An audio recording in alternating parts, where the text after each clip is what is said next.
सो आज जो हम डिस्कशन करेंगे that is what is reverse charge, how it is different from normal reverse charge, इसमें क्या रजिस्ट्रेशंस के इश्यूज आते हैं, क्या टाइम ऑफ सप्लाई है, इनपुट टैक्स क्रेडिट कैसे मिलेगा। हम जो अगर किसी की जो रिवर्स चार्ज में, जैसे अगर हम किसी जीटीए की बात करें या कोई एडवोकेट है, उसकी अगर हम रिटर्न भरते हैं तो हम क्या उसमें प्रैक्टिकली गलत भरते हैं या उसमें क्या ध्यान रखना होता है। और फिर स्पेसिफिक एंट्रीज जो कि कवर्ड है under 9394 5354 of the IGST act, वो सारी हम कवर करेंगे। तो जो भी आज हम चीज कवर करेंगे, because it is more than 3 years of GST, तो हमें कहीं ना कहीं बेसिक कहीं ना कहीं पता है। बट कुछ कुछ मेंबर्स होंगे जो सिर्फ जीएसटी में डीलिंग नहीं करते, तो उनके लिए हम थोड़ा बेसिक भी कवर करेंगे। So let us start. What is reverse charge mechanism? तो जो हमारा सेक्शन 2 सबसेक्शन 98 है, वो डिफाइन करता है कि रिवर्स चार्ज क्या है। Reverse charge means the liability to pay the tax by the recipient of supply of goods or service. Normally क्या होता है कि जो सप्लायर होता है गुड्स का या सर्विसेज का, वो अपने रिसिपेंट से टैक्स कलेक्ट आवाज करता नहीं आ है। रही सर आवाज नहीं आ रही मेरी? नहीं सर, हाँ अब आई सर, आ गई सर, आ रही है अब? आ रही है सर। तो होता क्या है, तो नॉर्मली क्या होता है, जो सप्लायर होता है वो रिसिपेंट से टैक्स लेता है और सरकार को जमा करता है। बट इन रिवर्स चार्ज जो रिसिपेंट होता है सर्विसेज का या गुड्स का, वो टैक्स जमा करता है सरकार को, राइट? तो ये हुई रिवर्स चार्ज क्या होता है। अब सेक्शन 93, सेक्शन 94 और section 9 subsection 5 of the CGST act correspondingly SGST act में डिफाइंड है कि कौन सी मैंडेटरी गुड्स या सर्विसेज हैं जो रिवर्स चार्ज में कवर्ड है। 94 कहता है अनरजिस्टर्ड टू रजिस्टर्ड। हम सबको पता है कि वो अभी डेफर्ड हो रखा है, उसमें अभी कोई चीजें नोटिफाइड नहीं है। कुछ चीजें हैं that is related to real estate sector, वो हम डिस्कस करेंगे। और 9 सबसेक्शन 5 है ई कॉमर्स ऑपरेटर, वो भी हम डिटेल में डिस्कशन करेंगे, राइट? तो ये हमने अभी डिस्कस करा कि नॉर्मल प्रोसेस में क्या होता है कि जो सप्लायर है वो सरकार को टैक्स जमा कराता है, और रिवर्स चार्ज में जो टैक्स जमा कराता है सरकार को, वो रिसिपेंट जमा कराता है, राइट? अब सर प्रोविजन को समझने के लिए हमें सेक्शन 7 को पढ़ना और समझना बड़ा इंपॉर्टेंट है। मैं इसकी चर्चा अभी भी कर रहा हूं और आगे भी फर्दर अपनी प्रेजेंटेशन में I will be keep on discussing upon this section. Sir supply एक बहुत इंपॉर्टेंट वर्ड है, राइट? मैं आपके लिए डेफिनेशन पढ़ रहा हूं कि supply includes sale, transfer, barter, exchange, lease, rental agreed to be made for consideration by person in the course of furtherance of business. Sir furtherance of business पे ध्यान दीजिएगा। और उसी का बी पॉइंट है import of services for a consideration whether or not in the course of furtherance of business. तो ये भी सप्लाई की डेफिनेशन में कवर्ड है। तो हम सबको पता है कि अगर हम इंपोर्ट ऑफ सर्विस करते हैं तो जो रिसिपेंट है वो भी डिफाइंड है सेक्शन 9 सबसेक्शन 3 में कि उसमें जो रिसिपेंट है उसको रिवर्स चार्ज में जमा कराना है। तो आपको ये जरूर ध्यान रखना है सर, मैं इस पे बहुत डिटेल में चर्चा करूंगा, बट मैं आपके लिए एक सस्पेंस छोड़ रहा हूं ताकि आपका इंटरेस्ट बना रहे। हमें ये जरूर देखना है कि जो सप्लाई हो रही है या जो रिवर्स चार्ज एप्लीकेबल हो रहा है वो फर्दरेंस ऑफ बिजनेस होना चाहिए। अगर आज आपने किसी से कोई सर्विसेज ली, कोई जीटीए से सर्विस ली, सपोज आप नॉर्मल बंदे हो, आप you are not registered under GST, आप एक नॉर्मल आपने किसी से सर्विस ली है। अब वो कहता है कि जो जीटीए की सर्विस है वो रिवर्स चार्ज में कवर्ड है, तो इसका मतलब ये नहीं है कि आपको रिवर्स चार्ज में आपको जमा कराना पड़ेगा, आपके बिजनेस में होनी चाहिए वो चीज। बट इंपोर्ट और सर्विसेज के लिए क्या कहा गया है कि अगर वो फर्दरेंस ऑफ बिजनेस के लिए है या नहीं है, तो भी आपको रिवर्स चार्ज में जमा कराना है। तो इसका तो मतलब ये हुआ कि अगर आप कोई आज सर्विसेज लेते हो पर्सनली, कोई सब्सक्रिप्शन लेते हो या कुछ भी लेते हो बाहर से, तो आपको उसको रिवर्स चार्ज जमा कराना है एज ऑफ नाउ। आगे हम उसको क्लियर करेंगे, बट आज की अगर हम अभी तक की बात करें तो सेक्शन 7 में ये कंक्लूजन आई रिवर्स चार्ज की कि अगर आपने इंपोर्ट ऑफ सर्विसेज करी है इवन फॉर पर्सनल यूज, तो आपको रिवर्स चार्ज जमा कराना पड़ेगा। अब इसको हम डिकोड करेंगे धीरे धीरे। बात करते हैं जीएसटी रजिस्ट्रेशन अंडर आरसीएम। हम सबको पता है 3 सेक्शन है, सेक्शन 22, सेक्शन 23, सेक्शन 24। हम कॉरेस्पॉन्डिंगली उससे रिलेटेड जो जजमेंट्स आई है recent authority of advance rulings की, वो भी हम कंसिडर करेंगे अपना ओपिनियन फॉर्म करने के लिए, ताकि आपको जो आज रिवर्स चार्ज पता चले वो टोटली अपडेटेड पता चले, जो आपको पहले से पता था, प्लस जो डिपार्टमेंट व्यू ले रहा है या उसके लिए जो जजमेंट्स आई हैं वो भी आपको पता चले, राइट। अब सबसे बड़ी बात ये आती है कि is it compulsory to register under GST to pay tax under RCM? बिल्कुल। अब हमें ये पता है कि जो रिवर्स चार्ज है उसके लिए आपको कंपल्सरी रजिस्ट्रेशन लेनी पड़ती है विदाउट एनी थ्रेशोल्ड, और आपको टैक्स जमा कराना पड़ता है रिसिपेंट, राइट। तो सर अब आप सब अपने चैट बॉक्स पे जरा फोकस करिएगा, हम इसको एक क्वेश्चन एंड आंसर मैं खुद ही बना रहा हूं। क्या रिवर्स चार्ज आईएसडी की रजिस्ट्रेशन से पे हो सकता है? सर यस और नो में मुझे आंसर चाहिए। हम सबको पता है कि आईएसडी की रजिस्ट्रेशन क्या होती है। क्या आईएसडी में जो रजिस्टर्ड होता है वो टैक्स जमा करा सकता है रिवर्स चार्ज में? जतिन जी कह रहे हैं नो, करमबीर जी कह रहे हैं नो, गौरव जी कह रहे हैं नो। Any more answers? सब नो कह रहे हैं, right sir, answer is absolutely correct. ISD की जो रजिस्ट्रेशन होती है उससे आप सिर्फ इनपुट जो होता है सर्विसेज का वो डिस्ट्रीब्यूट कर सकते हो। आप रजिस्टर्ड तो होते हो बट आप उससे कोई भी रिवर्स चार्ज नहीं पे कर सकते। तो अगर आपके लिए रिवर्स चार्ज एप्लीकेबल हो रहा है रेसिपेंट के लिए, तो उसको नॉर्मल रजिस्ट्रेशन लेनी पड़ेगी टू पे दैट टैक्स। क्लियर है? किसी के कोई भी डाउट्स हो वो side by side chat box में डाल सकता है, मैं उसको आंसर देता रहूंगा। सर अब हम सेक्शन 22, 23, 24 को बड़े ध्यान से पढ़ेंगे। आज हम जो रिवर्स चार्ज को पढ़ेंगे वो बिल्कुल अलग तरीके से पढ़ेंगे सर। हम सबको पता है कि रिवर्स चार्ज किस चीज पे एप्लीकेबल है। मैं फुल स्क्रीन ट्राई करता हूँ सर, एक्चुअली मेरे लैपटॉप में कुछ problem.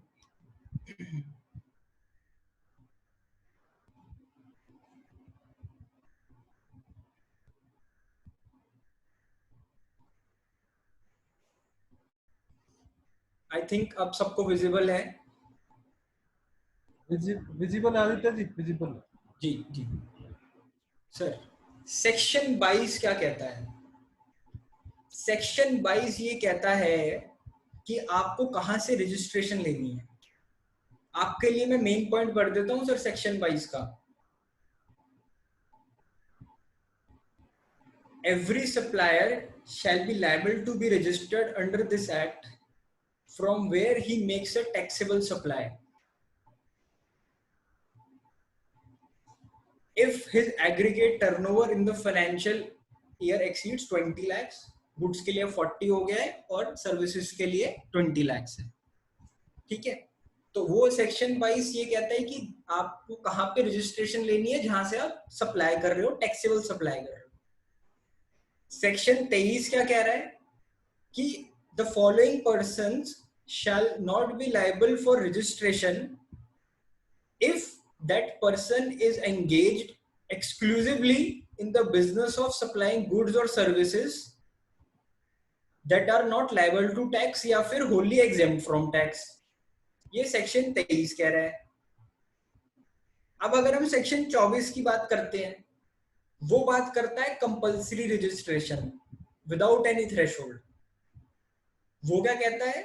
Not with standing anything contained in section 1 of section 22, the following person shall be required to be registered.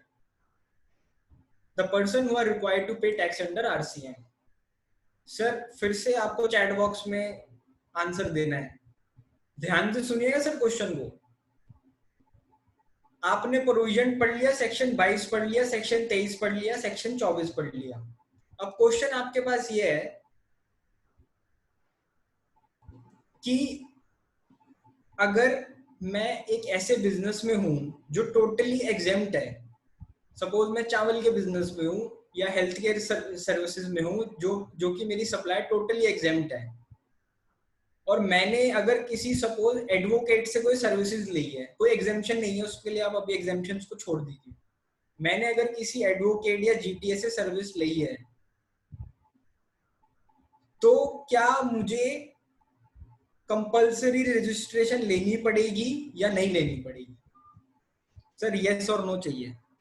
Jatin जी कह रहे हैं यस, नवनीत जी कह रहे हैं नो, शैलेश जी कह रहे हैं yes, yes, no, mix answer है सर।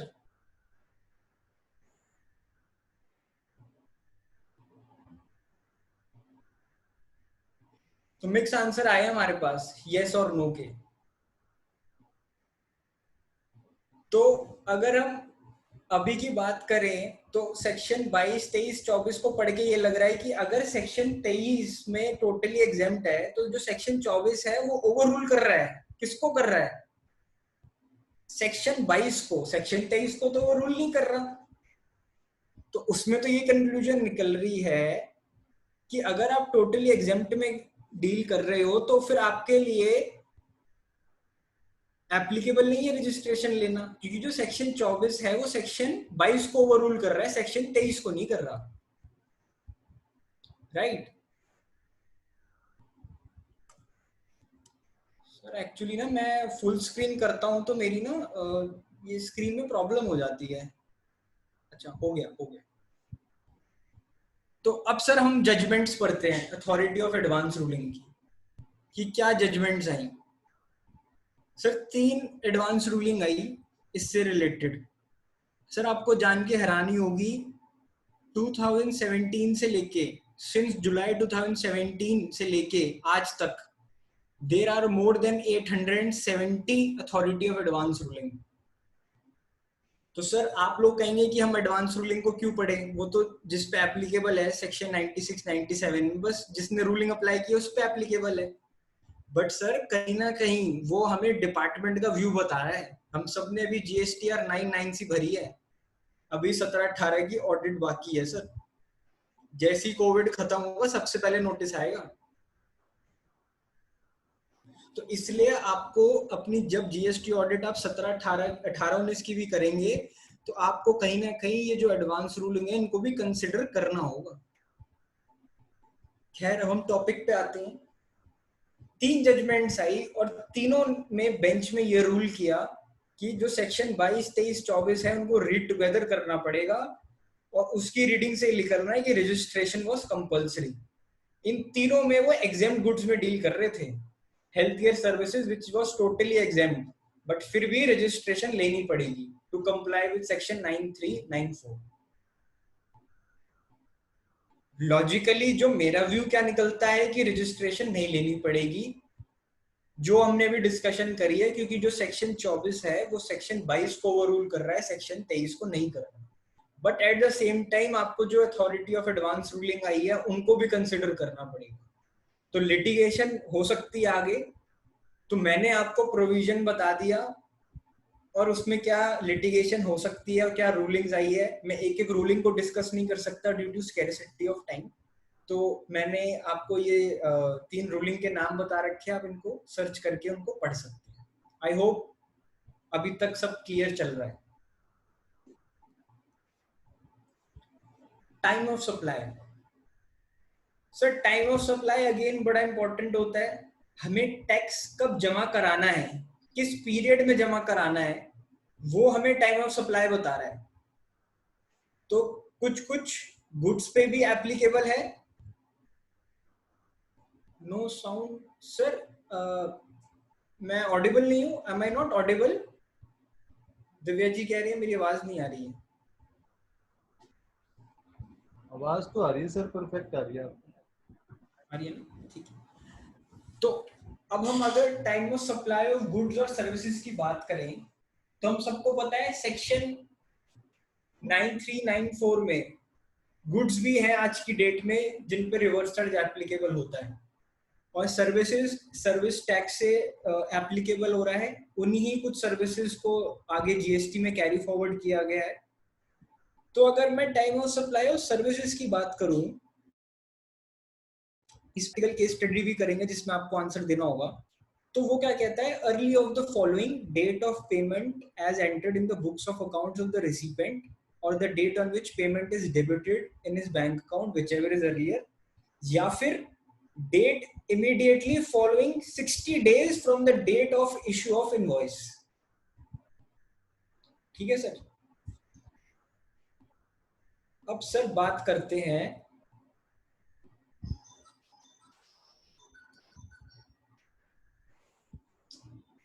एक मिनट।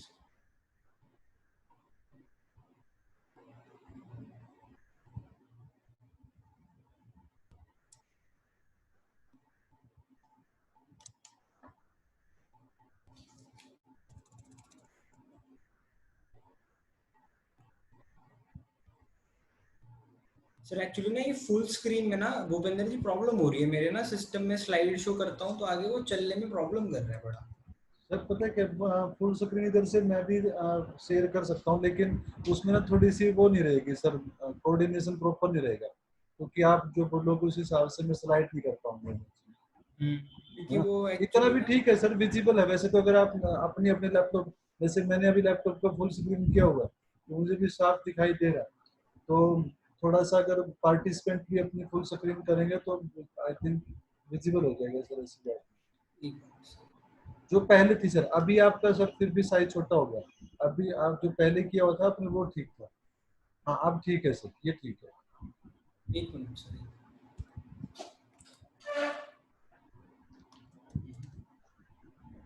कुछ ना सर कनेक्शन में प्रॉब्लम हो रही है तो एक मिनट सर। कोई बात नहीं सर, आप कर लीजिए।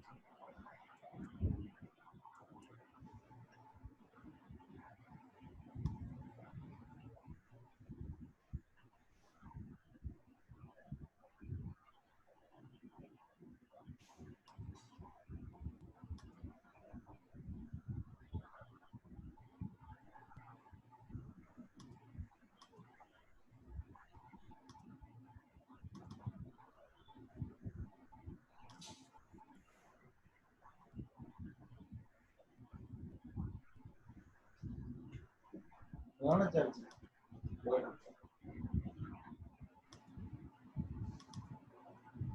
सर अब स्क्रीन विजिबल है? हाँ सर सर अभी मैं इसको नॉर्मली रखूंगा सर, वो एक्चुअली फुल स्क्रीन में ना वो हैंग हो रहा है सिस्टम, कोई बात नहीं पता सर, नहीं आप जूम में ये भी प्रॉब्लम। ठीक है, ये भी फाइन है, कोई दिक्कत नहीं। अब थोड़ा सा एडजस्टमेंट हमारे को करनी पड़ेगी, बाकी ये ठीक है, हो जाएगा। तो सर अब आपके लिए अगेन क्वेश्चन आ गया है सर, आप सबको आंसर देना है सर इस चीज का। आपके लिए एक केस स्टडी आई है, एबीसी लिमिटेड मैन्युफैक्चरिंग कंसर्न है, उसने एडवोकेट की सर्विसेज ली। तो पहला केस है कि श्रद्धुल अमरचंद दास मंगल दास, उन्होंने सर्विस ली। डेट ऑफ इनवॉइस 17 अगस्त 2017 की थी। Date of payment to vendor 10 सितंबर। जीएसटी की डिपॉजिशन डेट 20 अक्टूबर थी। और सेकंड केस में आपके साथ फैक्ट्स हैं। तो सर आप 5 मिनट लीजिए और मुझे आंसर बताइए। फर्स्ट केस में क्या जो जीएसटी डिपॉजिट हुई है, क्या वो विद इन टाइम हुई है, complying with the time of supply provisions या नहीं? Take your time sir.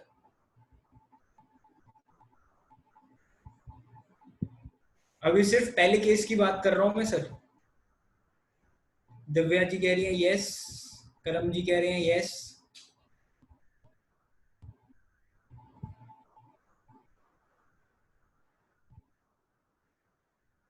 Atul ji भी कह रहे हैं यस। और सर अब सेकंड केस में, क्या सेकंड केस में जीएसटी जो डिपॉजिट हुई है क्या वो विद इन टाइम हुई है? सेकंड केस में सर हेम देसाई जी कह रहे हैं no, no, no in second case. Sonia ji कह रही है नो।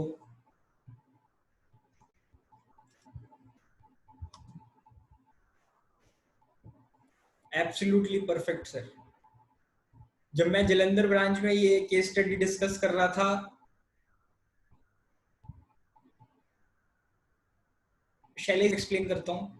जब मैं जलंधर ब्रांच में ये मैं डेलिब्रेशन ले रहा था, ये केस स्टडी ले रहा था, तो वहां पे बहुतों के गलत आंसर्स आए, बट आई थिंक पानीपत में लोग बहुत जल्दी मेरे ख्याल से ग्रिप पे हैं, तो पानीपत में सब मेरे को लग रहा है कि रिवर्स चार्ज सबको अभी अच्छे से समझ में आ चुका है। तो सर डिस्कस करते हैं।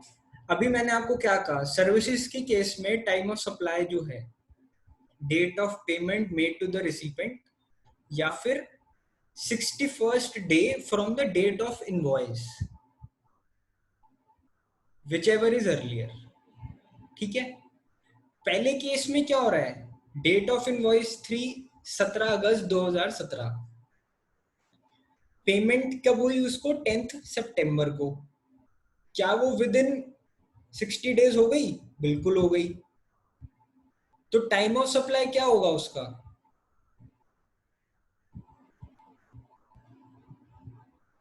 20 अक्टूबर। सितंबर में उसको पेमेंट करी, तो सितंबर की जो ड्यू डेट होती है जीएसटी जमा कराने की वो 20 अक्टूबर होती है। तो डेट ऑफ पेमेंट इसमें टाइम ऑफ सप्लाई हो गया, क्योंकि आपने उसको पेमेंट पहले कर दी है, 60 डेज क्रॉस नहीं हुए शैलेश जी। तो ड्यू डेट 20 अक्टूबर हो गई, टाइम ऑफ सप्लाई था 10 सितंबर, तो डीले क्या हुआ? नहीं हुआ, जीएसटी जो डिपॉजिट हुई with in time. Second case में सर आप देखेंगे जो डेट ऑफ इनवॉइस थी वो 10 सितंबर थी, और जो पेमेंट हुई है वो जनवरी में हुई है, मोर देन 60 डेज हो गए। तो अब इस केस में जो टाइम ऑफ सप्लाई है वो क्या होगा, डेट ऑफ पेमेंट या फिर 61st डे। तो डेट ऑफ पेमेंट बाद में हुई है, तो टाइम ऑफ सप्लाई क्या हो जाएगा, 9th ऑफ नवंबर, राइट। इस केस में डिले हो गया, राइट। तो जब हम जीएसटी ऑडिट कर रहे हैं किसी भी क्लाइंट का, तो सर आपको मैं जो आज ये डिस्कशन कर रहा हूँ ना सर, हमें कहीं ना कहीं प्रोविजंस पता है। मैं आपसे टोटली प्रैक्टिकल चीजें डिस्कस कर रहा हूँ सर। ये एग्जाम्पल मैंने खुद नहीं बनाया है। मैं एक कंपनी की जीएसटी ऑडिट कर रहा था, तो उसमें मैंने जब ऑडिट करते हुए देखा तो ये पॉइंट निकला। कोई भी फिगर मैंने नहीं छेड़ी, एज इट इज फिगर दिया मैंने आपके लिए, प्रैक्टिकल केस स्टडी बिल्कुल। तो हम जब जीएसटी ऑडिट करेंगे या किसी का भी हेल्थ चेकअप कर रहे हैं, जीएसटी का रिव्यू कर रहे हैं, तो आपको टाइम ऑफ सप्लाई भी देखना है सर। इसके इंटरेस्ट की लायबिलिटी आ गई 62 डेज की, तो सिर्फ रिवर्स चार्ज पे हुआ है या नहीं हुआ है दैट इज नॉट इम्पॉर्टेंट। आपके लिए ये भी इम्पोर्टेंट है कि ये सही टाइम पे जमा हुआ है कि नहीं। आई hope I am clear sir. किसी को भी डाउट है तो वो भी पूछ सकते हैं, else I am moving forward. I need your thumbs up, sir. In the chat box, I can go ahead. Input tax credit and documents under RCM. Sir हम सबको पता है कि जो रिवर्स चार्ज है वो कैश से पे होता है, बट आज तक हमें लीगली नहीं पता होगा कि वो चीज कहां से आ रही है। मतलब आज की डेट में हमारे वेबिनार में मोर देन 60 पार्टिसिपेंट्स हैं। अगर मैं 60 पार्टिसिपेंट से पूछूं ना, तो वो सब बोल देंगे कि रिवर्स चार्ज कैश में पे होता है। हाँ जी कैश में पे होता है, ये तो हम सबको पता है। बट मेरे को ये पता है कि मोस्ट ऑफ द केसेस में ये नहीं पता होगा कि वो कहाँ लिखा है कि वो कैश में पे होगा। तो आज हम उसको समझते हैं कि वो कहाँ होगा। एज ए प्रोफेशनल हमें पता होना चाहिए। सेक्शन 2 सबसेक्शन 82 आउटपुट टैक्स में डिफाइंड करता है कि in relation to a taxable person means the tax chargeable under this act but exclude tax payable by him on reverse charge basis. और section 49 sub section 4 क्या कहता है कि जो इलेक्ट्रॉनिक क्रेडिट लेजर है that can be use for making any payment towards output tax, और output tax में reverse charge को हटा दिया है। तो क्रेडिट से आप आउटपुट टैक्स पे नहीं कर सकते, बेसिकली क्रेडिट से आप आउटपुट टैक्स पे कर सकते हो, बट आउटपुट टैक्स में से रिवर्स चार्ज हटा दिया है। इसका मतलब आप कैश से ही पे कर सकते हो, आईटीसी से आप रिवर्स चार्ज पे नहीं कर सकते। मैं इस पर ज्यादा टाइम नहीं लगाऊंगा, बट मेरे को आपको लीगली बताना था ये चीज कहां से आ रही है। इनपुट टैक्स की डेफिनेशन में जो आप रिवर्स चार्ज पे करते हो दैट इज टोटली आप उसका इनपुट टैक्स क्रेडिट ले सकते हो। इनपुट टैक्स की डेफिनेशन में सेक्शन 93, 94, 53, 54 सब कवर्ड है, राइट। अब बात करते हैं डॉक्यूमेंटेशन एंड प्रोविजंस की। सेक्शन 31 सबसेक्शन 3 का क्लॉज एफ वो ये कहता है कि a registered person who is liable to pay tax under reverse charge shall issue an invoice in respects of good or services or both received by him। Sir मैं यहाँ पे self invoicing की बात कर रहा हूँ। सेल्फ इनवॉइसिंग एक important part है आपको आईटीसी क्लेम करने के लिए। हम क्या करते हैं, हमने ऑडिट के टाइम पे भी देखा होगा कि आप रिवर्स चार्ज में जमा तो हो रखा है बट सेल्फ इनवॉइसिंग नहीं है। तो सर एक्ट में लिखा हुआ है कि आपके पास सेल्फ इनवॉइस भी होना जरूरी है, तो आपको सेल्फ इनवॉइस बनाना पड़ेगा। कंसोलिडेटेड भी आप बना सकते हैं फॉर अ मंथ, बट आपको सेल्फ इनवॉइसिंग करनी पड़ेगी। दूसरा पॉइंट, आईटीसी रूल में क्या लिखा हुआ है कि आप इस डॉक्यूमेंट पे तो ले सकते हो credit subject to payment of tax, यानी कि जो टैक्स की पेमेंट है वो हो जानी चाहिए, तभी आप क्रेडिट ले सकते हो रिवर्स चार्ज का। अब सर अगेन आपको चैट बॉक्स पे सर आंसर देना है, can ITC be availed in the same month in which reverse charge is paid. बहुत लोग रिवर्स चार्ज का क्रेडिट बाद में लेते हैं, कोई कोई सेम महीने में ले लेते हैं। नो आंसर्स आ रहे हैं मेरे पास, नो, यस, मिक्स आंसर है सर। पार्टिसिपेशन चाहिए मुझे बहुत अच्छे सर, मतलब बहुत अच्छे से लोग पार्टिसिपेट कर रहे हैं। आई थिंक इससे बहुत अच्छी डिस्कशन हो रही है आई थिंक। तो there are mixed answers, yes and no both.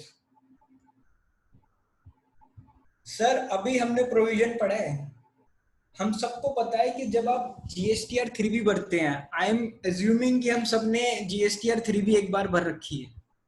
जब आप जीएसटीआर 3 भी भरते हो ना सर, तो आप अगर रिवर्स चार्ज डालते हो उधर inward supply liable to reverse charge में, तो जब आप ऑफसेट में जाते हो ना सर, तो आपसे चालान पे करवाता है टैक्स का।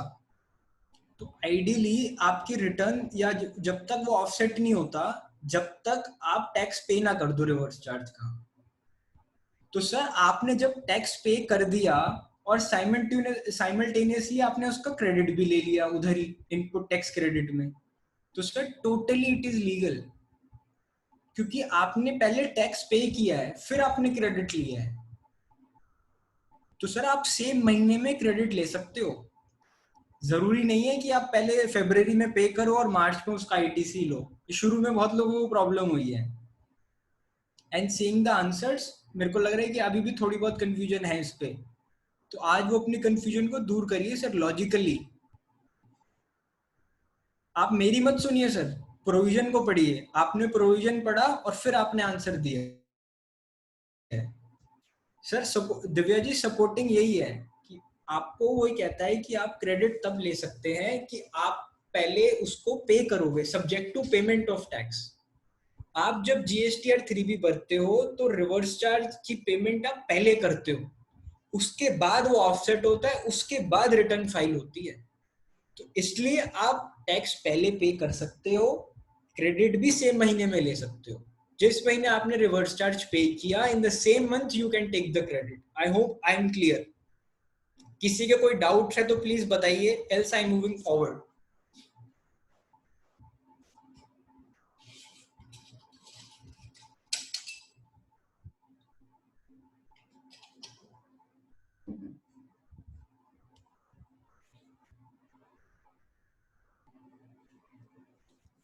Now GST return process for supplier covered under reverse charge. Sir आज इसको भी क्लियर करिए सर। कोई भी चीज ऐसे नहीं होगी सर रिवर्स चार्ज में जो आप कहोगे कि यार ये नहीं पता चला आज मुझे। हर चीज पता चलेगी आपको, हर चीज, प्रैक्टिकल से प्रैक्टिकल, थ्योरेटिकल से थ्योरेटिकल। एडवांस रूलिंग भी समझेंगे, हाई कोर्ट की जजमेंट भी समझेंगे, रिटर्न का प्रोसेस भी समझेंगे, प्रोविजन भी समझेंगे, हर चीज समझेंगे आज सर। अब मैं डिस्कशन कर रहा हूं ना सर, मैं बात कर रहा हूं एक ऐसे सप्लायर की जिसकी सर्विसेज रिवर्स चार्ज में कवर्ड है। For example a GTA. Again sir आपकी पार्टिसिपेशन चाहिए। मैं एक जीटीए हूं और मैंने सपोज 1 लाख की सर्विसेज दी है टू अ कॉर्पोरेट। उस पे आरसीएम है एप्लीकेबल, ठीक है, 5% आरसीएम एप्लीकेबल है, एडमिटेड।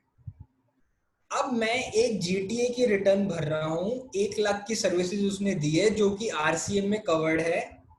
मैं उसको कहां पे डालूंगा? 3.1 में मैं उसको ए में डालूंगा, सी में डालूंगा या ई में डालूंगा? A B C D E में से आंसर दीजिए सर, आई एम वेटिंग। किसी को कोई क्वेश्चन में क्लियरिटी नहीं है तो मैं फिर से दे देता हूं सर, रिपीट कर देता हूं मैं। प्लीज आपकी पार्टिसिपेशन चाहिए।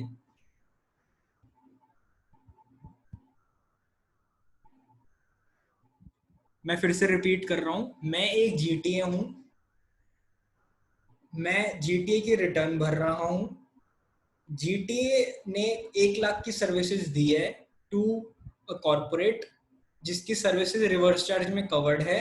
तो मैं वह 1 लाख कहां डालूंगा? From the prospective of GTA. GTA की रिटर्न है ये। मिक्स आंसर है सर इसमें भी। कोई सी कह रहा है, कोई ए कह रहा है, कोई ई कह रहा है। डी किसी ने नहीं कहा, but A C E mix चल रहा है। सर आज 3 साल हो गए हमें। जतिन जी, मैं आपको क्लियर करूंगा, वो एक्सेप्ट कर लेगा। वो कैसे करेगा मैं आपको बताता हूँ। Sir correct answer is a. अब हम समझेंगे कैसे। सर 3B भी बताऊंगा और 1 भी बताऊंगा, दोनों चीजें बताऊंगा पूरी क्लैरिटी के साथ, और आप एग्री करेंगे। सर 1 लाख की सर्विसेज क्या वो एग्जेम्प्ट सर्विसेज है? या उसका वो टैक्सेबल सप्लाई तो है, बट जो टैक्स है वो सिर्फ रिसिपेंट को जमा कराना है। टैक्सेबल सप्लाई है सर वो, बस उसका जो टैक्स की लायबिलिटी है that is under reverse charge.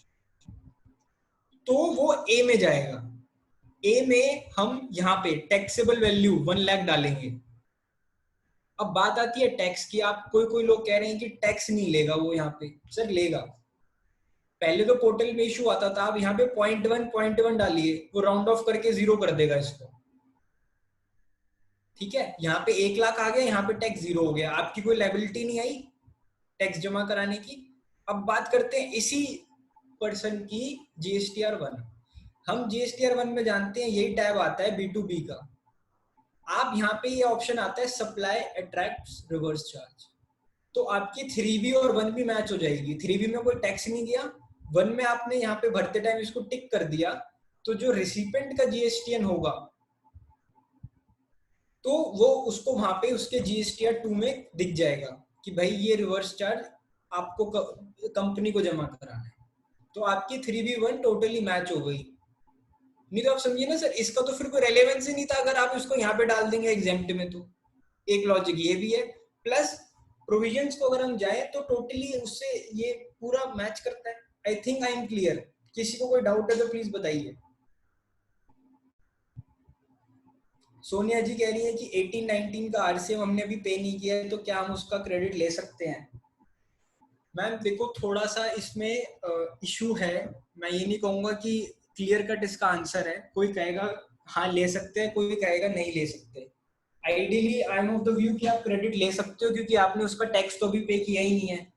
तो अगर मैं आपकी जगह होता तो हाँ मैं क्रेडिट ले लेता उसका। बट इसका अगेन ये थोड़ी एग्रेसिव अप्रोच लेने वाली बात होगी, क्योंकि लिटिगेशन इस पे आ सकती है। तो अगर अमाउंट ज़्यादा बड़ा नहीं है तो आपको बेटर है कि आप उसको छोड़ दीजिए, बट अगर अमाउंट बड़ा है तो फिर आप उसको ले लीजिए। That is my personal opinion. Sandeep ji, मैंने अभी क्लियर कर दिया है, बट अगर आपको इसमें कोई कंफ्यूजन है तो मैं आप अभी at the end of the presentation मैं मोबाइल नंबर वगैरह शेयर कर दूंगा, अपने कॉन्टैक्ट डिटेल्स, आप मेरे से पर्सनली डिस्कस कर सकते हैं। ठीक है सर, आई होप क्लियर है सबको, मैं आगे चल रहा हूँ।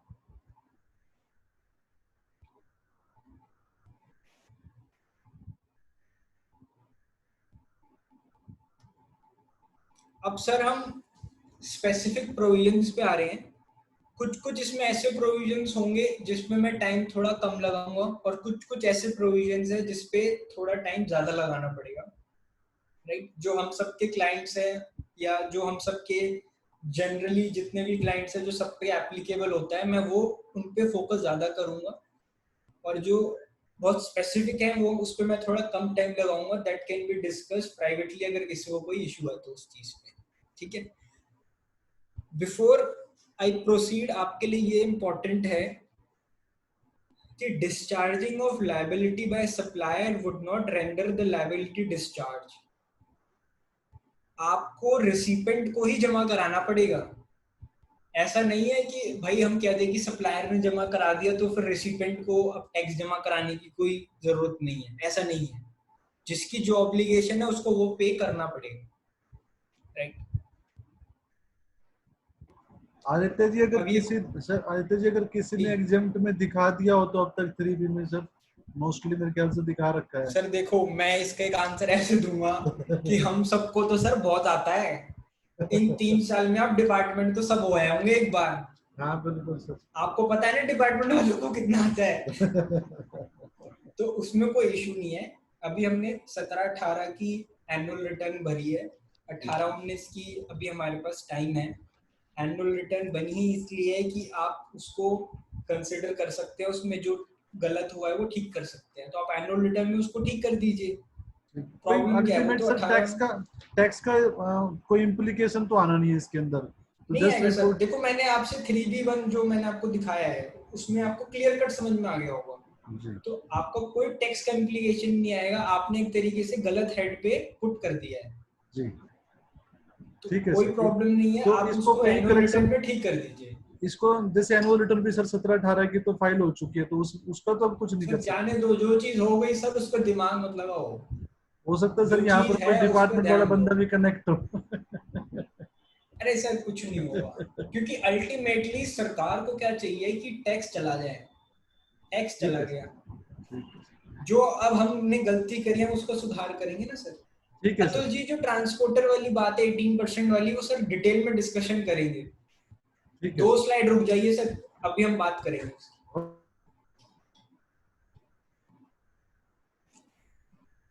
ये हैं गुड्स जो कि जीएसटी में रिवर्स चार्ज में कवर्ड है। तो इसमें जो कुछ 8 एंट्रियां हैं, तो उसमें एक एंट्री है कि जो कस्टम्स वाले आपके व्हीकल सीज कर देते हैं, कॉन्फिस्केट कर लेते हैं गुड्स वगैरह को। तो उस केस में जो रजिस्टर्ड पर्सन होता है जिसको वो बेचते हैं, तो उसको रिवर्स चार्ज में जमा कराना है। प्लस ये एग्रीकल्चरल से रिलेटेड कुछ है, तो मैं इस आदित्य पे जी, ज्यादा टाइम नहीं लगाऊंगा। हाँ आदित्य जी। जी एक रिक्वेस्ट है, एक रिक्वेस्ट आ रही है कि जो अभी आपने बताया ना 3B में एग्जाम्प्ट वाला, हाँ तो ये हाँ, सर एक बार दोबारा से एक बार रिपीट कर रिपीट कर दीजिए दो। सर। जी जी। एक मिनट सर, मैं कह रहा हूं कि हम एक ऐसे, सपोज करो हम एक ऐसे भूपेंद्र जी जीटीए की सर्विसेज देते हैं, वो मेरे पास आए हैं और मैं उनकी रिटर्न भर रहा हूँ। उनकी सर्विसेज टोटली रिवर्स चार्ज में कवर्ड है। मेरे को उसको कहाँ पे डालना है 3B और 1 भरते टाइम? भूपेंद्र जी की मैं 3B और 1 भरूंगा तो मैं कहाँ डालूंगा, ये क्वेश्चन था। आंसर उसका ये है कि आप, वो टैक्सेबल सर्विसेज है। इट इज जस्ट कि जो रिसिपेंट है उसको उसका टैक्स जमा कराना है। अगर वो एग्जेम्प्ट होती, उसके लिए कोई एग्जेम्पशन नोटिफिकेशन आ रखी होती कि ये सर्विसेज ही एग्जेम्प्ट है। सपोज आप जीटी की ऐसी कोई सर्विसेज दे रहे हो जो एग्जेम्प्ट आती है, वो सर्विसेज ही एग्जेम्प्ट है, तो आप उसको टेबल नंबर सी में डालते। नहीं तो आप उसको टेबल नंबर ए में डालोगे, टैक्सेबल वैल्यू 1 लाख। अब बात आती है कि जो टैक्स है वो कैसे डाले, वो तो पोर्टल लेगा नहीं। आप यहाँ पे .1 डालेंगे तो वो पोर्टल ले लेगा और राउंड ऑफ करके वो टैक्स 0 हो जाएगा। ये हो गई 3B की बात। अगर हम GSTR 1 की बात करेंगे तो B2B में आप जाएंगे तो यहाँ पे एक ऑप्शन आता है सप्लाई अट्रैक्ट्स रिवर्स चार्ज। आप वहां पे उसको टिक करेंगे तो आपकी लायबिलिटी वो कोई नहीं बनाएगा, आपकी 3B1 पूरी मैच हो जाएगी और आपको जो जिस कंपनी को भूपेंद्र जी ने सर्विसेज दी है उसको 2A में भी दिख जाएगा कि भाई ये इस पर रिवर्स चार्ज मुझे जमा कराना है। आई होप अब ये क्लियर है। किसी का कोई डाउट है तो बताइए सर, मैं वेट कर लेता हूँ 1 minute. Okay sir, okay, continue sir, continue, thank you. मैं आगे बढ़ रहा हूँ सर। अब सर हम स्पेसिफिक बात कर रहे हैं एक एक एंट्री की।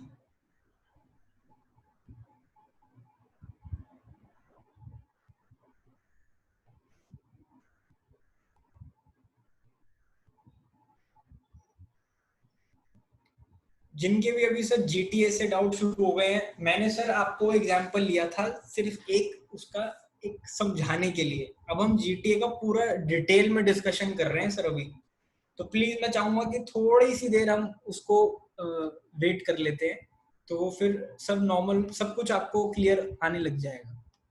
थोड़ा सा वेट करते हैं, ठीक है। तो अगर हम बात करें जीटीए की, सेक्शन 9 सब सेक्शन 3 में जो एक एंट्री है वो कहती है कि supply of services by a GTA who has not paid central tax at the rate 6% to recipient of services, कोई भी फैक्ट्री रजिस्टर्ड है, इन शॉर्ट कोई भी पर्सन जो जीएसटी में रजिस्टर्ड है, ठीक है। ये हो गई एंट्री। अब सर ये एग्जांपल बन सकते हैं,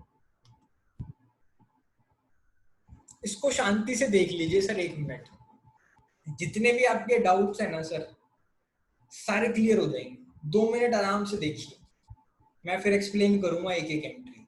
इसके अलावा कोई एंट्री प्रैक्टिकली बहुत स्पेसिफिकली हो तो अलग बात है, नहीं तो कोई एंट्री नहीं बनेगी सर। आज इसको पूरा क्लियर कर लो आप जीटीए। कोई स्पेसिफिक एग्जेम्पशन है वो मैं अभी डिस्कस नहीं करूंगा क्योंकि मेरे पास बहुत सारा अभी कंटेंट है, नहीं तो मैं वो पूरा नहीं कर पाऊंगा। तो कोई भी एग्जेम्पशन है तो वो आपको कंसिडर करनी पड़ेगी, एल्स जीटीए से रिलेटेड जो भी रिवर्स चार्ज मैकेनिज्म है वो इस केसेस में कवर हो जाएगा।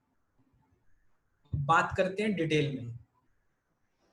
पहला केस जीटीए अनरजिस्टर्ड है। सर आप ध्यान से पढ़िएगा, इसमें क्या लिखा था, रिवर्स चार्ज कब एप्लीकेबल है, अगर supplier of service who has not paid central tax at the rate 6%, state tax 6% तो 12%, ठीक है। जीटीए अनरजिस्टर्ड है, ठीक है, रिसिपेंट रजिस्टर्ड है, तो रिवर्स चार्ज एप्लीकेबल हो जाएगा 5%। आपको रिसिपेंट को जमा कराना है और उसका क्रेडिट ले सकता है। केस 2 क्या है कि जीटीए रजिस्टर्ड है, 5% का टैक्स है और रिसिपेंट रजिस्टर्ड है।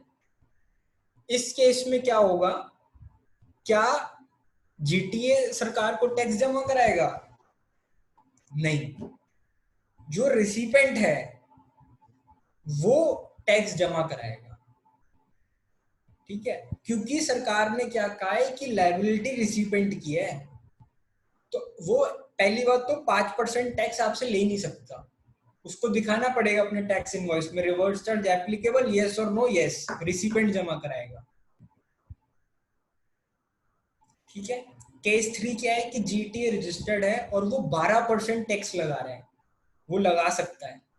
उस केस में अगर रिसिपेंट रजिस्टर्ड है तो आरसीएम एप्लीकेबल नहीं होगा। अभी मैंने नोटिफिकेशन में पढ़ा अदर देन 12%,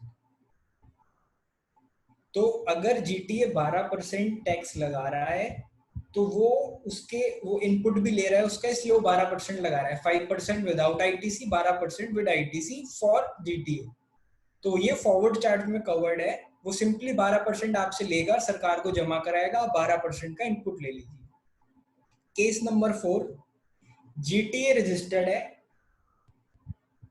और जो रिसिपेंट है वो अनरजिस्टर्ड है, तो 5% भी लगा सकता है, 12% भी लगा सकता है, डिपेंडिंग वो आईटीसी ले रहा है जीटीए या नहीं ले रहा।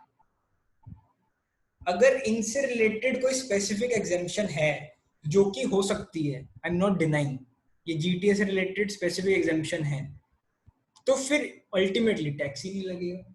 आई होप आई एम क्लियर। किसी को कोई डाउट है तो प्लीज बताइए sir.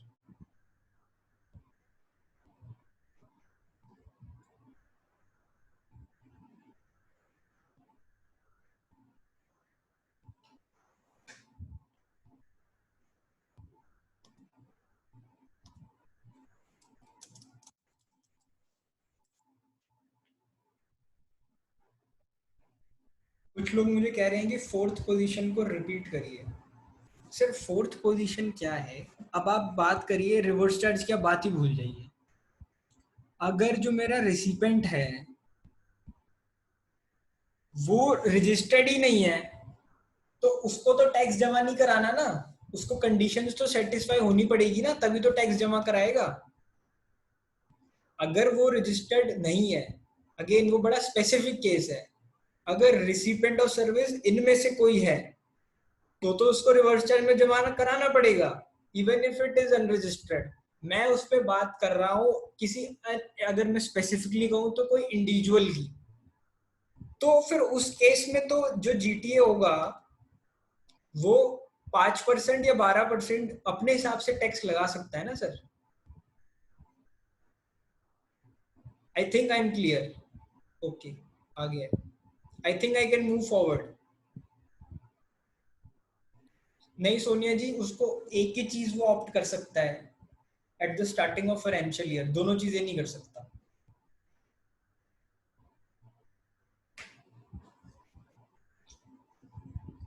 I think I am clear. मैं आगे मूव कर रहा हूँ सर। अभी हमारे पास बहुत पॉइंट्स है सर डिस्कशन के लिए। अब ये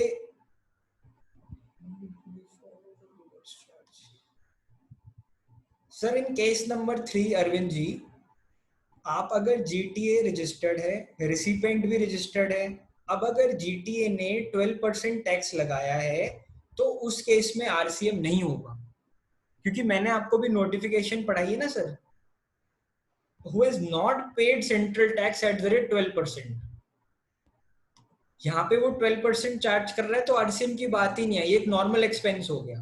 आई hope Arvind ji it is clear. I need your go ahead sir Arvind ji, thank you. अब बात करते हैं सर लीगल सर्विसेज की। इस पे I think it is clear. Advocate अगर कोई सर्विसेज दे रहे हैं, सप्लायर एडवोकेट है या इंडिविजुअल है, to recipient any business entity, तो बिजनेस एंटिटी को रिवर्स चार्ज में जमा कराना है। अगेन इसके लिए देर आर ऑल्सो एग्जेम्पशंस। अगर कोई एडवोकेट किसी इंडिविजुअल को सर्विसेज दे रहा है या बिजनेस एंटिटी को सर्विसेज दे रहा है जिसकी turnover is less than 20 lakhs, तो वो टोटली एग्जेम्प्ट है। सो बेसिकली अगर आप मेरे से शॉर्ट में समझे, तो अगर कोई एडवोकेट किसी बड़ी कंपनी को जिसकी टर्नओवर 20 लाख से ज्यादा है उसको दे रहा है, तो उसको रिवर्स चार्ज में जमा कराना है। आई थिंक इसमें मेरे को ज्यादा टाइम लगाने की जरूरत नहीं है। अगर किसी का कोई स्पेसिफिक क्वेश्चन है तो प्लीज मेरे को बताइए।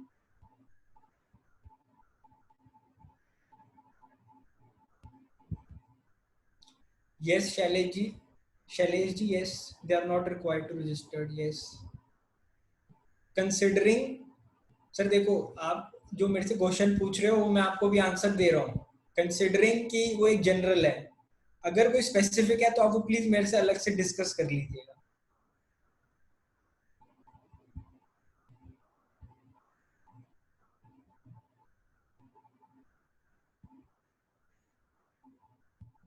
Yes sir Ravi ji, LUT लेना पड़ेगा।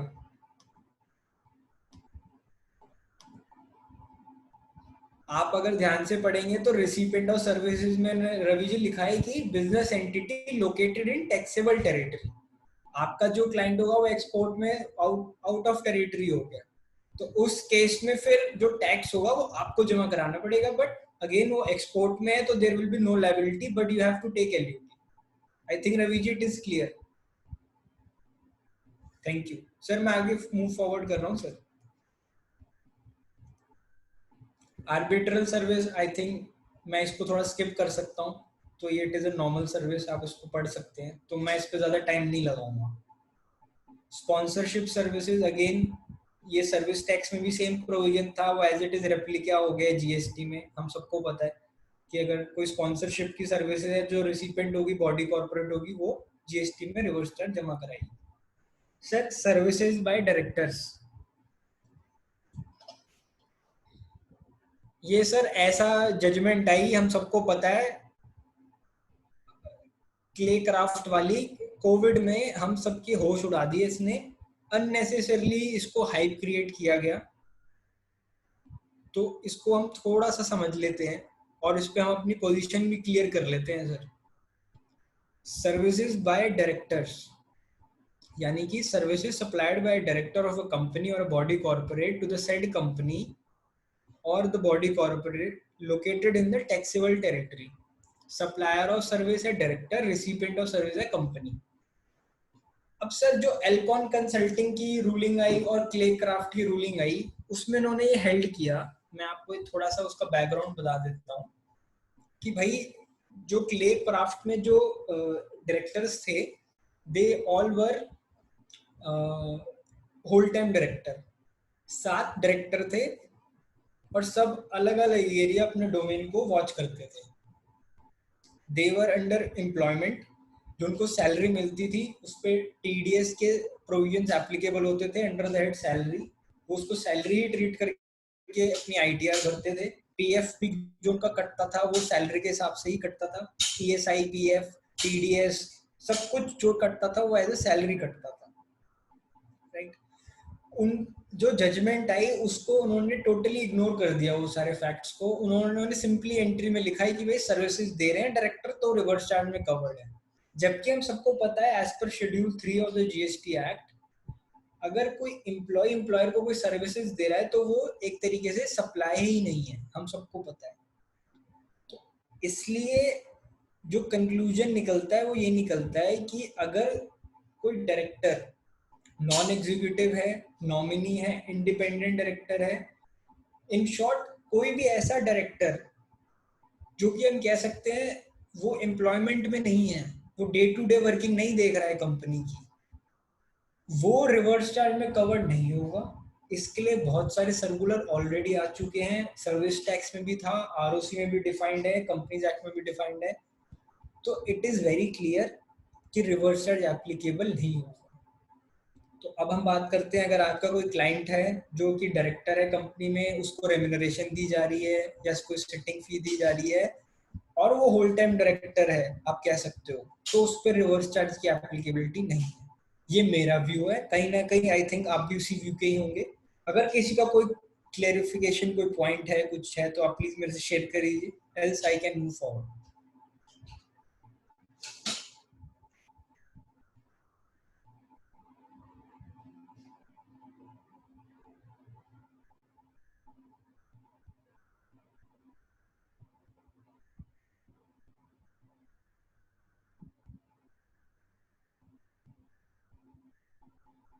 संदीप जी, आपके केस में आप ये बोल रहे हैं कि कंपनी ने रेंट पे दिया है, डायरेक्टर ने अपनी बिल्डिंग रेंट पे दिया है, whether the company has to pay RCM on rent.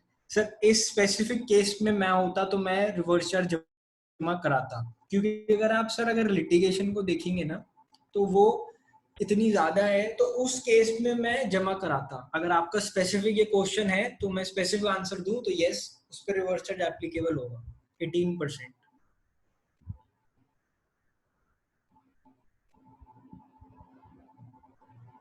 Praveen जी, अगर आप प्रूव कर सकते हो कि वो होल टाइम डायरेक्टर है, क्योंकि जनरली हर कंपनी में पीएफ ईएसआई एप्लीकेबल नहीं होता. अगर आप उसको सैलरी में टीडीएस काट रहे हैं और अगर टीडीएस काट रहे हैं सैलरी पे तो ठीक है, no no liability.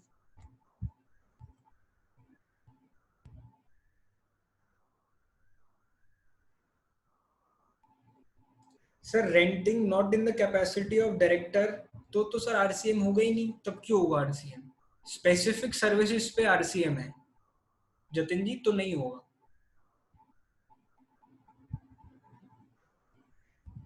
Non executive director है तो आरसीएम नहीं होगा मैम सोनिया जी।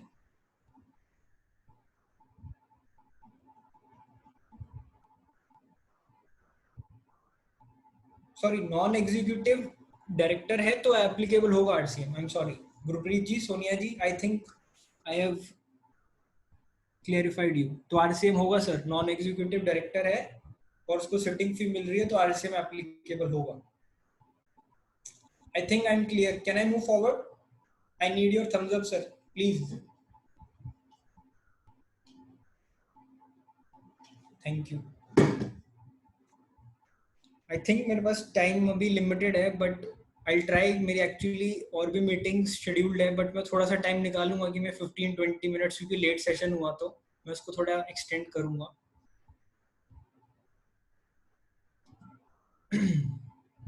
अगेन ये इंश्योरेंस एंड रिकवरी एजेंट की सर्विसेज है जो रिवर्स चार्ज में कवर्ड है। मैं इस पे ज़्यादा टाइम नहीं लगाऊंगा, ये सर्विस टैक्स में भी थी तो आप इसको गो थ्रू कर सकते हैं। Now this services of providing security personnel, it is very important. मैं इस पे थोड़ा टाइम ज़्यादा लगाऊंगा। ये पॉइंट आपके लिए इंपॉर्टेंट भी है क्योंकि इसके लिए मुकेश जी हम वो डिस्कस कर सकते हैं सर प्लीज थोड़ी देर में। आप मेरे से प्राइवेटली डिस्कस कर लीजिएगा sir. Services of providing security personal, it is important क्योंकि जब हम 18-19 की जीएसटी ऑडिट करेंगे तो जनवरी फरवरी मार्च आपको ये प्रोविजन का ख्याल रखना है।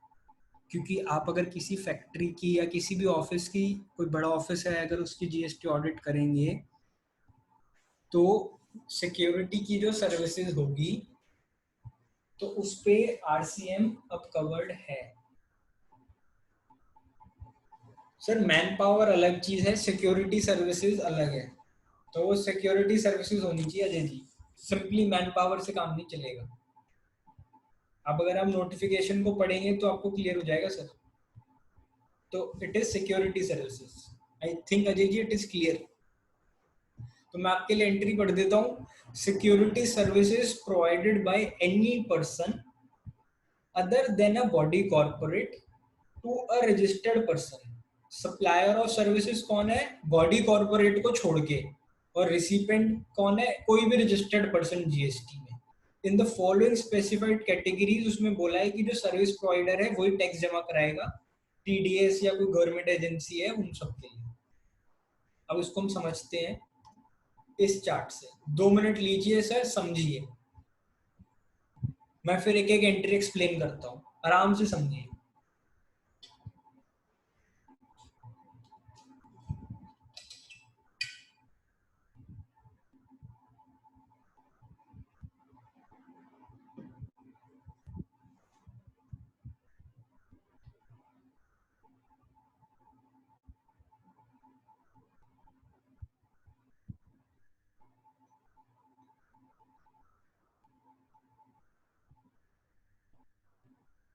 अजय जी कोई भी अगर आप लेबर की सर्विसेज लेते हैं, अगर आपने अपनी फैक्ट्री में कोई लेबर ले ली, अगर आपकी कोई फैक्ट्री है और आपने लेबर ली तो that is man power. Security तो सर बड़ा स्पेसिफिक हो गया कि आपने किसी सिक्योरिटी एजेंसी की सर्विसेज ली है।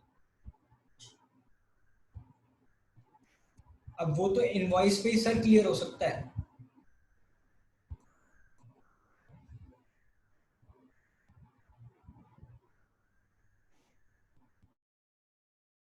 मैं सर एक एक एंट्री।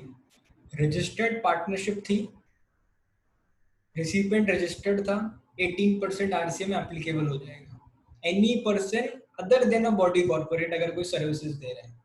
फिर एक अनरजिस्टर्ड कंपनी थी, रिसिपेंट रजिस्टर्ड है। अनरजिस्टर्ड कंपनी थी सर, एंट्री को ध्यान से समझिएगा। Security services provided bye a person other than a body corporate. Registered word नहीं बोल रहा है वो। तो अगर एक अनरजिस्टर्ड कंपनी है और रजिस्टर्ड आपका क्लाइंट है तो जीएसटी की कोई एप्लीकेबिलिटी नहीं है। अगर अनरजिस्टर्ड इंडिविजुअल है और आपका क्लाइंट रजिस्टर्ड है जीएसटी में तो 18% आरसीएम एप्लीकेबल होगा। there is nowhere mentioned that the supplier should be registered. Therefore, it is likely to be assumed that the focus of the notification is that recipient should be registered and supplier can be registered or not. I hope ये clear है. किसी को कोई doubt है तो please बताइए. Important है sir ये. मैं वेट कर रहा हूँ सर 1 मिनट के लिए. किसी को कोई डाउट है तो प्लीज बताइए मुझे.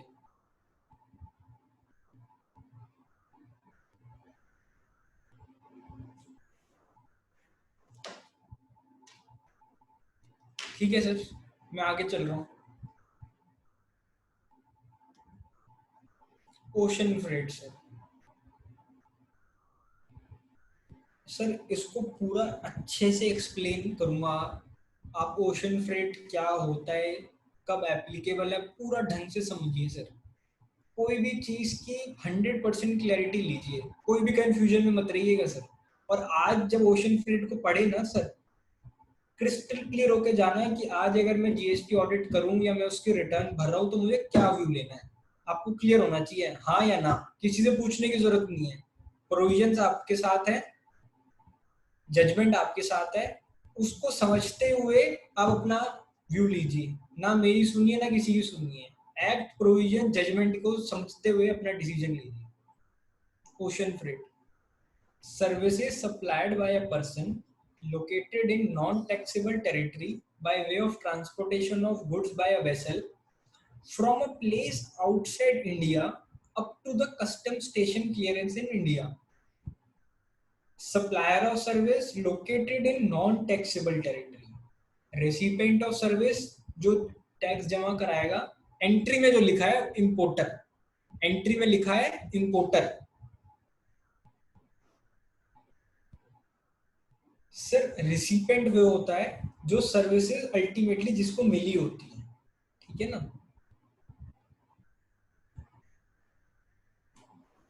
अब मैं आपसे पूरा केस डिस्कस कर रहा हूं कि क्या क्या केस होते हैं. जिसको एफओबी नहीं पता, जिसको सीआईएफ नहीं पता, मैं उसको पूरा एक्सप्लेन कर रहा हूं कि ये क्या होता है और फिर प्रोविजन क्या है और फिर जजमेंट क्या है. Sir CIF contract, CIF contract क्या होता है? Cost including freight. एग्जाम्पल के लिए समझिए कि एबीसी लिमिटेड है importer in US, importer in India, sorry.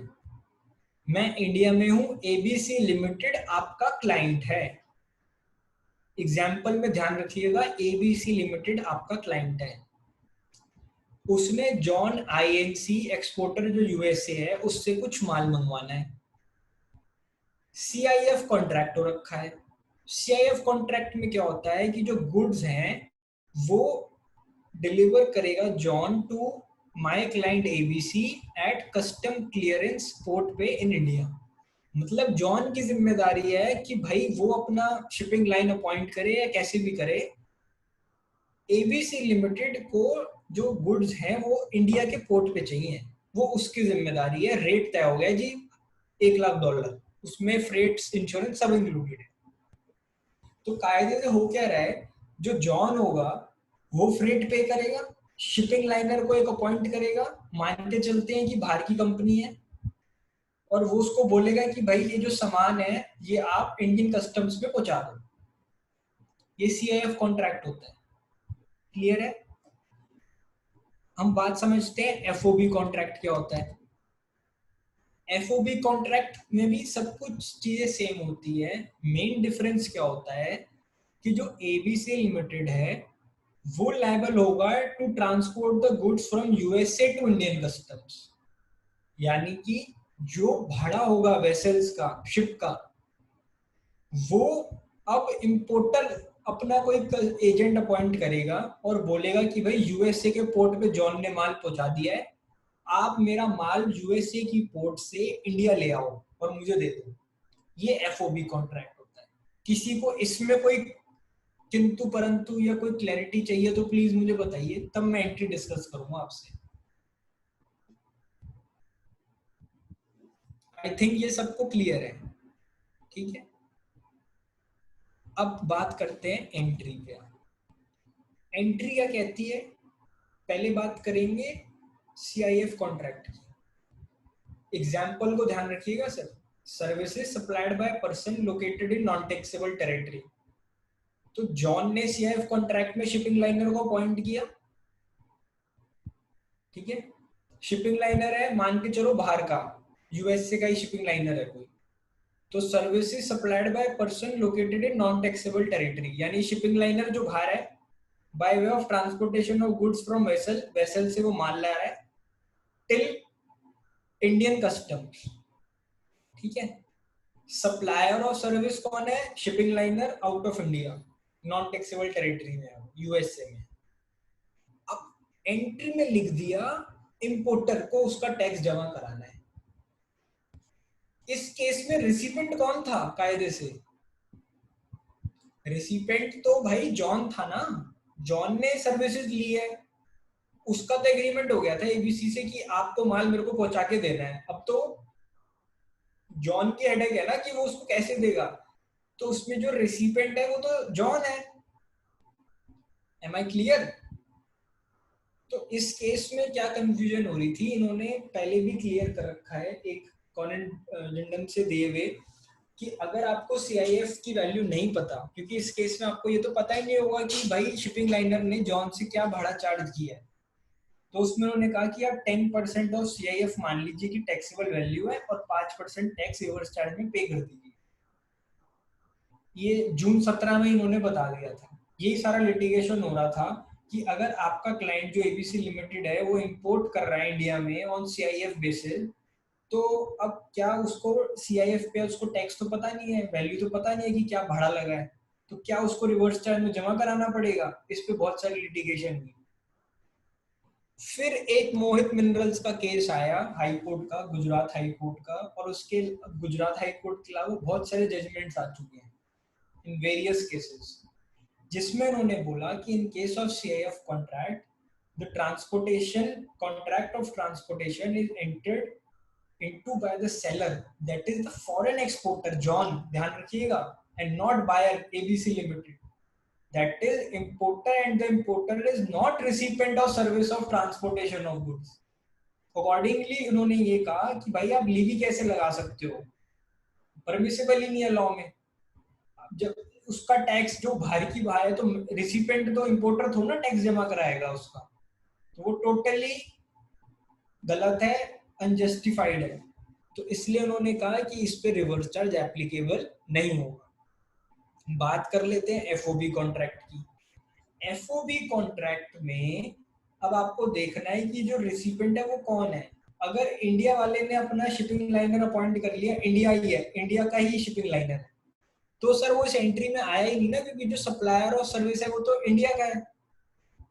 आप ध्यान से देखिएगा, जब CHE अपना बिल देता है ना, तो उस पे ओशन फ्रेट को ऑलरेडी लगा के देता है 5%, अपने documentation charges, service charges, ocean freight charges, क्योंकि उसमें तो उसको पता होता है ना, उसी ने ही तो माल अपना USA से इंडिया मंगवाया है, शिपिंग लाइनर ने, आपका ही है वो शिपिंग लाइनर, इंडिया का ही है, तो वो ऑलरेडी ओशन फ्रेट पे 5% टैक्स आपको चार्ज करके ही देता है, आप उसका इनपुट ले लेते हैं, तो रिवर्स चार्ज एप्लीकेबल ही नहीं होता है।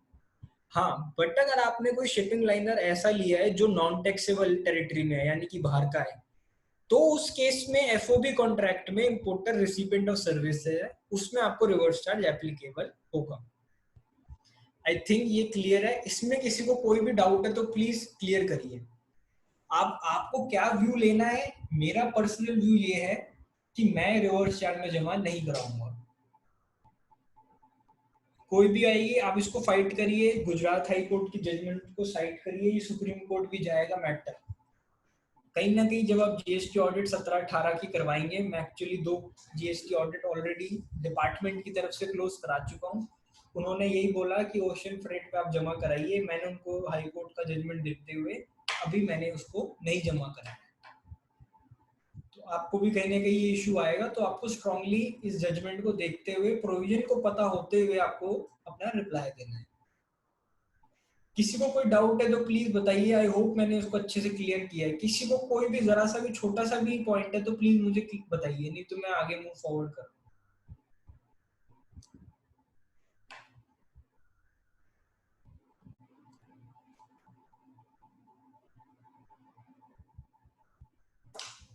I think I am clear. मैं आगे मूव फॉरवर्ड कर रहा हूँ सर।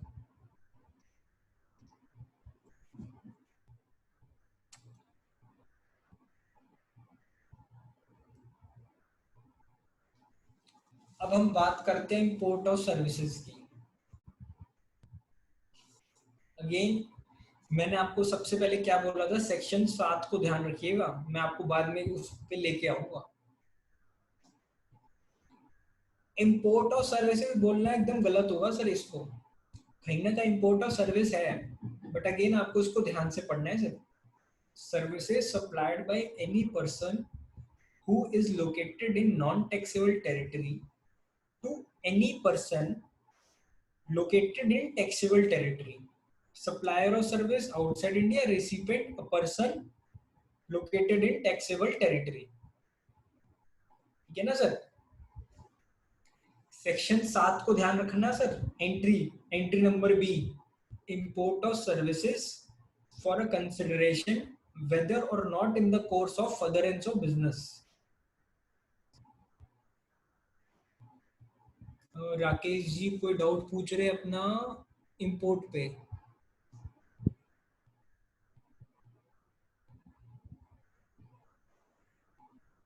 राकेश जी आपकी बात ठीक है, बट अगर शिपिंग लाइनर आपका बाहर है, कहीं ना कहीं ये डबल टैक्सेशन हो रही है, बट उस केस में ये एंट्री वो कस्टम की वैल्यूएशन हो रही है, बिल्कुल आपकी बात ठीक है, बट वो आपको टैक्स मेरे हिसाब से देना पड़ेगा अगर आपका शिपिंग लाइनर बाहर का है। अगर इंडिया का है तब तो कोई प्रॉब्लम नहीं है। That is my view Rakesh ji. ठीक है ना sir? Import of services for a consideration whether or not of furtherance of business. यानी कि अगर मैं एक पर्सनल बंदा हूँ, मेरा कोई बिजनेस नहीं है, तो मैंने अगर किसी से कोई सर्विसेज ली है तो मुझे रिवर्स चार्ज में रजिस्टर्ड होके रिवर्स चार्ज में टैक्स जमा कराना पड़ेगा एज ऑफ नाउ। आगे बात कर लेते हैं। इसके लिए आपको एक अथॉरिटी ऑफ एडवांस रूलिंग पढ़ा रहा हूँ, उसको पढ़ते हुए आपको समझ में आएगा कि क्या है। एक global skill park ITI Madhya Pradesh की एप्लीकेंट था, गवर्नमेंट डिपार्टमेंट था, उसने Madhya Pradesh authority of advance ruling ली, जिसमें उन्होंने कहा जो रेलेवेंट एग्जेम्पशन या जो इशू था वो ये था कि भाई वो कोई सर्विसेज ले रहे थे बाहर की किसी कंपनी से, तो क्या उस पे गवर्नमेंट को रिवर्स चार्ज में जमा कराना पड़ेगा या नहीं। तो उसके लिए एक एग्जेम्पशन नोटिफिकेशन है जिसमें वो क्या कहता है कि services receive from provider of service located in non taxable territory by recipient कौन है, the central government, state government, union territory, a government authority or an individual in relation to any purpose other than commerce. यानी कि अगर आप कोई भी services ले रहे हो other than business, other than commerce, तो वो जीएसटी में एग्जेम्प्ट है। तो जो मैंने आपको पॉइंट अभी बोला था ना, पॉइंट नंबर बी, क्या उसको रिवर्स चार्ज में जमा कराना पड़ेगा? नहीं, क्योंकि स्पेसिफिक एग्जेम्पशन है नोटिफिकेशन 9/2017 में। उसमें ये आया कि service is imported for the purpose of business or commerce even by the government, then exemption would not be available and government को भी जीएसटी में रिवर्स चार्ज पे कराना पड़ेगा। तो मैं आपको ये रूलिंग पढ़ा रहा हूँ, लिंक कर रहा हूँ नोटिफिकेशन, एग्जेम्पशन नोटिफिकेशन से लिंक कर रहा हूँ सेक्शन 7 से। आई होप ये आपको क्लियर हुआ होगा। क्योंकि इसके लिए एग्जेम्पशन नोटिफिकेशन स्पेसिफाइड है, इसलिए एंट्री नंबर बी में इंपोर्ट ऑफ सर्विसेज में उसका रिवर्स चार्ज एप्लीकेबल नहीं होगा। राइट? अब सर आपका पार्टिसिपेशन चाहिए, ध्यान से सुनिएगा सर क्वेश्चन को। अगर कोई आपका एक्सपोर्टर है, आपका कोई, मैं कह रहा हूँ कोई भी क्लाइंट है इंडिया में, उसने किसी से कमीशन की सर्विसेज ली है, कोई कमीशन एजेंट की सर्विसेज ली है, और वो जो कमीशन एजेंट है वो आउटसाइड इंडिया है, यूएसए में ही है, और उसने अपना बिल भेज दिया आपको $2000 का कमीशन सर्विसेज, क्या आपको जीएसटी जमा कराना पड़ेगा रिवर्स चार्ज में? Is it N import of services? Please sir, yes और नो आंसर चाहिए सर? किसी को क्वेश्चन रिपीट करना है तो मैं कर सकता हूँ। आपने इंडिया में हो, आपने कमीशन की सर्विसेज ली है from a agent that is located outside India. आपने उससे कोई ऑर्डर करवाया था तो उसने अपनी कमीशन ली है, एक्सपोर्ट कमीशन, वो लोकेटेड है यूएसए में ही। क्या आपको रिवर्स चार्ज में जमा कराना पड़ेगा, यस और नो? अतुल जी कह रहे हैं यस, राकेश जी कह रहे हैं नो।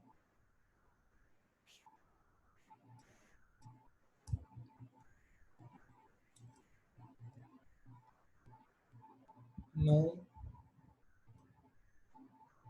अभी भी थोड़ी सी इसमें क्लैरिटी चाहिए, इसका मतलब समझते हैं सर? इंपोर्ट ऑफ सर्विसेज को आपको ध्यान से पढ़ना है sir. Import of services IGST में डिफाइंड है, जो कि क्या कहता है कि a supplier of services located outside India, recipient is in India, place of supply of service is in India. Intermediary की केस में अगर बाहर का इंटरमीडियरी है तो जो प्लेस ऑफ सप्लाई है वो आउट ऑफ इंडिया हो गया, अगर आप प्लेस ऑफ सप्लाई के रूल्स को देखेंगे तो। इसलिए इंपोर्ट ऑफ सर्विसेज की कंडीशन सेटिस्फाई नहीं हुई, इसलिए आरसीएम कवर नहीं होगा। बट अगर आप इस एंट्री को सिंपली पढ़ेंगे तो लगेगा हाँ यार देना पड़ेगा, बट अगर आप इंपोर्ट ऑफ सर्विस की डेफिनेशन में पढ़ेंगे तो वो एंट्री में कवर नहीं होगा। आई होप आई एम क्लियर। आगे चल सकता हूं मैं? किसी का कोई डाउट है तो प्लीज बताइए।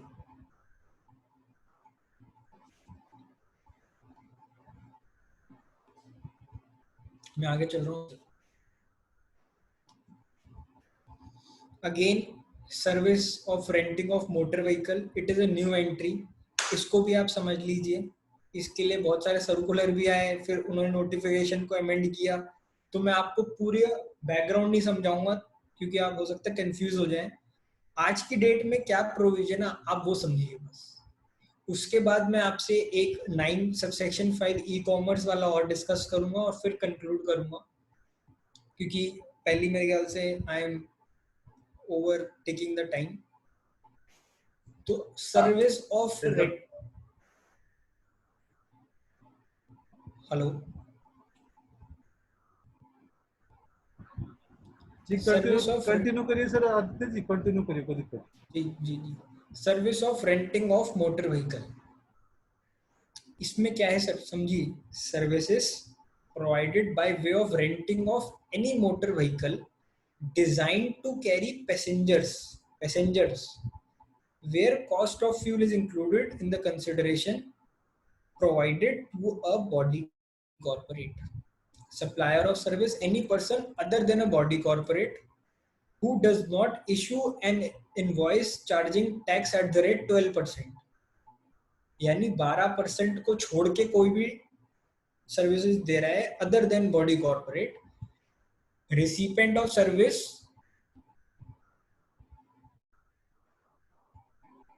Any body corporate located in taxable territory. ठीक है सर, इस चार्ट से आपको समझ में आ जाएगा। 2 मिनट इसको शांति से देखिए फिर हम डिस्कस करते हैं।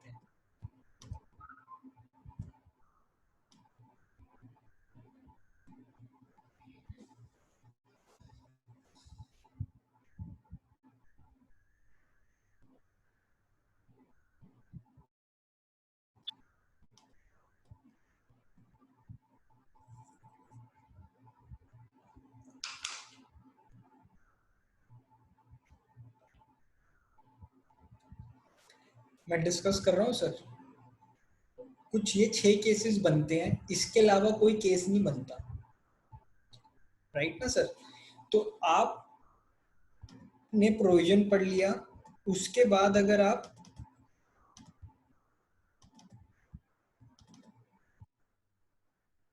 इस टेबल को देख लेंगे तो आपको क्रिस्टल क्लियर हो जाएगा कि क्या प्रोविजन है। Any registered person other than a body corporate, recipient body corporate है। Applicable in case supplier is not charging 12%, यानी कि अगर वो 5% वाला है तो फिर बॉडी कॉर्पोरेट को जमा कराना है। अगर कोई रजिस्टर्ड पर्सन है other than a body corporate, recipient any person other than a body corporate, तो रिवर्स चार्ज की बात ही नहीं आई। तो ऐसे करके ये बहुत सारे केस बन गए हैं। अगर इसमें किसी को प्लीज कोई डाउट है तो मुझे बताइए। मेरे को लगता नहीं है कि इसमें मुझे कोई ऐसी चीज है जो एक्सप्लेन करने की जरूरत है।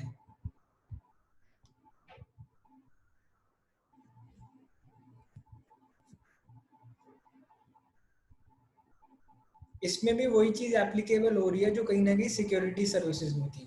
अनरजिस्टर्ड रजिस्टर्ड होना मैंडेटरी नहीं है, वो बॉडी कॉर्पोरेट है क्या नहीं वो चीज आपको देखनी है। चल सकता हूँ मैं सर आगे? मैं आगे चल रहा हूँ।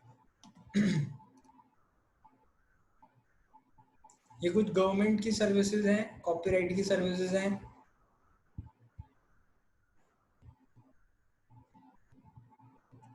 मैं ये छोटा सा पार्ट आपसे, अमित जी कह रहे हैं section 17(5)(b) receipt of service of renting. Amit ji हमसे ये पूछ रहे हैं कि जो रेंटिंग ऑफ मोटर व्हीकल है that is covered under block credit. बिल्कुल सर, ब्लॉक क्रेडिट में कवर्ड है 17 सबसेक्शन 5 में। बट अभी जो हम बात कर रहे हैं कि आपको रिवर्स चार्ज में अगर एप्लीकेबिलिटी आ गई तो आपको टैक्स जमा कराना पड़ेगा। हो सकता है कि आपको उसका क्रेडिट ना मिले बट आपको रिवर्स चार्ज में टैक्स जमा कराना पड़ेगा। और सर आपको हैरानी होगी, इसके लिए भी एक एडवांस रूलिंग आई हुई है सर। क्या कोई service renting of motor vehicle की है या वो सर्विस ट्रांसपोर्टेशन ऑफ पैसेंजर्स की है, अगर वो ट्रांसपोर्टेशन ऑफ पैसेंजर्स की है तो वो ब्लॉक क्रेडिट में नहीं आती। But renting of motor vehicle है तो ब्लॉक क्रेडिट में आ जाएगी। तो मैं थोड़ा आउट ऑफ द वे जा रहा हूँ बट उसके लिए भी रूलिंग आई हुई है और उसमें उन्होंने डिफाइन किया कि कौन सी चीज रेंटिंग है, कौन सी चीज ट्रांसपोर्टेशन है और उस हिसाब से आपको क्रेडिट मिलेगा नहीं मिलेगा। राइट? यस बिल्कुल सर, वेस्ट बंगाल की रूलिंग है। बिल्कुल अमित जी।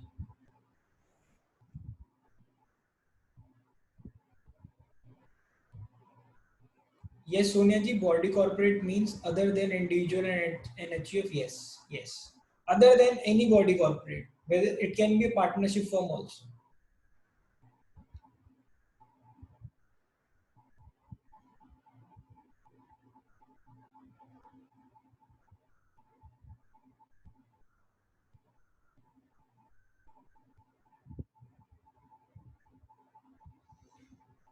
मैं आगे चल रहा हूँ।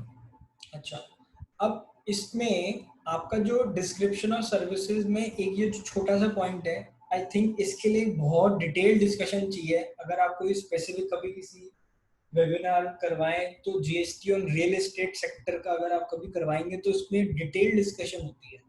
इसलिए मैं इस पे टच अपॉन करके इसको आपको एक प्रोविजन से और बता के इसको कंक्लूड करूंगा। Services supplied by any person by way of transfer और development rights for construction of a project by a promoter. Basically जो आप देखते हैं ना कि किसी ने अपनी जो कोठी होती है या जो कोई लैंड होता है वो बिल्डिंग किसी को दे देते हैं, बिल्डर को दे देते हैं, वो उनको अपने 2 फ्लोर बना के दे देता है और बाकी वो खुद रख लेते हैं। जो ऐसे टाइप का होता है उस केस में जो सर्विस होती है एक तरीके से जो ओनर होता है उसने दी होती है प्रमोटर को, तो उस केस पे रिवर्स चार्ज की एप्लीकेबिलिटी आ जाती है। ये 1 अप्रैल 2019 से एप्लीकेबल हो गए हैं। इसके अलग अलग रेट हम सबको पता है, 1%, 5%। तो उसमें एक प्रॉपर मेथड है कि आप वैल्यूएशन कैसे करोगे, लैंड की जो वैल्यू है उसको डिडक्ट करके उस पर आरसीएम एप्लीकेबल होएगा 12% के हिसाब से। ठीक है, तो मैं इस पे ज्यादा डिटेल डिस्कशन नहीं कर पाऊंगा फिलहाल, बट मैं आपसे ये शेयर कर दूंगा, आप इसको पढ़ के आप क्लैरिटी ले सकते हैं। अब लास्ट पॉइंट जिस पे हम डिस्कशन करेंगे वो है ई कॉमर्स 9 सबसेक्शन 5। इस पे बेसिकली आपकी 3 एंट्रीज हैं जो कवर्ड हैं।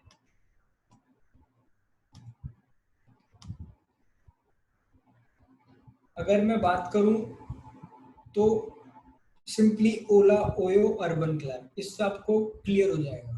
Transportation of passengers by radio taxi, maxi cab, ये हो गई आपकी सर्विसेज की description. Supplier of service any person, अगर जो ड्राइवर्स होते हैं, कोई भी पर्सन हो सकता है, उस केस में जो एग्रीगेटर है, ई कॉमर्स ऑपरेटर है ओला, उसमें रिवर्स चार्ज में उसको टैक्स जमा कराना है। अगर हम बात करते हैं ओयो मॉडल की, providing accommodation, hotels, guest houses etcetera for residential or lodging purpose, any person except who is liable for registration under 22। यानी कि इसमें थ्रेशोल्ड है।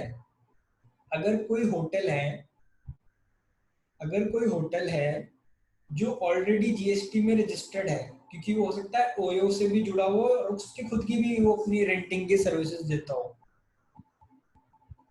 तो उस केस में जो होटल जीएसटी में रजिस्टर्ड नहीं है, छोटे होटल्स हैं, उनके केस में जो एग्रीगेटर है ओयो, वो टैक्स जमा कराएगा। अनलाइक ओला जिसमें कोई भी पर्सन था, वो उस केस में ई कॉमर्स ऑपरेटर ओला को ही जमा कराना था। इसमें जो थोड़ा थोड़ा सा जो चेंज है वो ये है कि कोई ऐसा होटल जो कि 20 लाख से कम में है, छोटा होटल है, जीएसटी में रजिस्टर्ड नहीं है और ओयो से उसको बुकिंग आई है, तो ओयो जमा कराएगा। Clear? Same in case of urban क्लैब, इसमें भी थ्रेशोल्ड की लिमिट है। अगर कोई पर्सन छोटा है, जीएसटी में रजिस्टर्ड नहीं है, सेक्शन 22 एप्लीकेबल नहीं हो रहा है, उसी केस में अर्बन क्लैब जैसी कंपनियां जो एग्रीगेट करती हैं, उस केस में वो उसको जमा करवाएंगे। आई होप ये क्लियर है।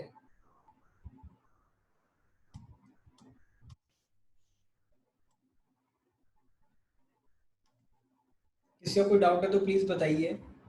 मैं आपको ये सेक्शन 9 सब सेक्शन 4 भी प्लीज बताना चाहूंगा।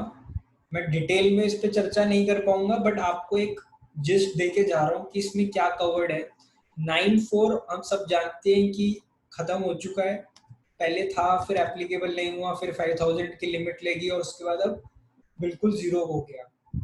बट इसमें कुछ अभी भी कुछ एक सर्विस है जो जिसपे रिवर्स चार्ज एप्लीकेबल है, that is related to real estate.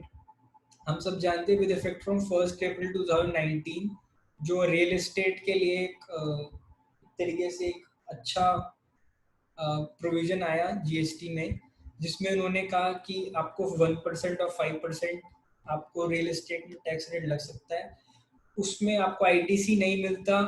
उसमें एक ये कंडीशन है कि जो 80% है वो आपको total value of input and input service should be purchase from the registered supplier. अगर आप वो नहीं लेते हो तो जो प्रमोटर है, जो डेवलपर है, उसको balance amount GST reverse charge में जमा कराना पड़ेगा। वो कैसे कैलकुलेट होगा, value of electricity, development right, वो सब कुछ 80% में से एक्सक्लूड होगा।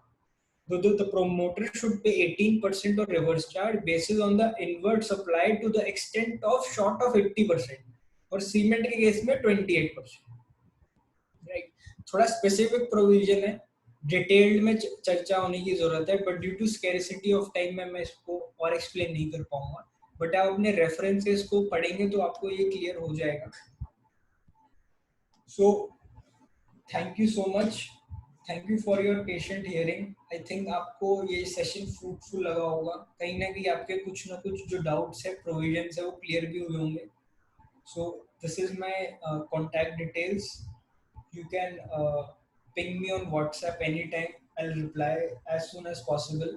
Also प्रोफेशनल टाइम्स करके हमारा यूट्यूब चैनल है जिसमें आप रेगुलरली अपडेट्स, खैर आपकी पानीपत ब्रांच ही बहुत बढ़िया है जो आपको गाइड करती रहती है थ्रू वेबिनार्स।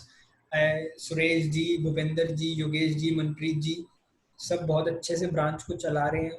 वो खुद ही वेबिनार्स करते रहते हैं। बट ये भी हमने एक छोटा सा प्रोफेशनल टाइम्स करके एक चैनल बना रखा है, तो आप इसको सब्सक्राइब कर सकते हैं। इसमें रेगुलर अपडेट्स जो भी रेलेवेंट होंगे वो आपको पता चलते रहेंगे। So thank by you this Aditya ji. I would like to conclude my session. Over to you Bhupendra ji. हाँ, थैंक यू आदित्य जी, बहुत बहुत धन्यवाद आपका for such wonderful deliberation. Now I think Umesh has the query, he has raised the hand. Umesh ji, आप unmute, मैंने आपको यहाँ से म्यूट कर दिया सर, आप पूछ सकते हैं उमेश जी।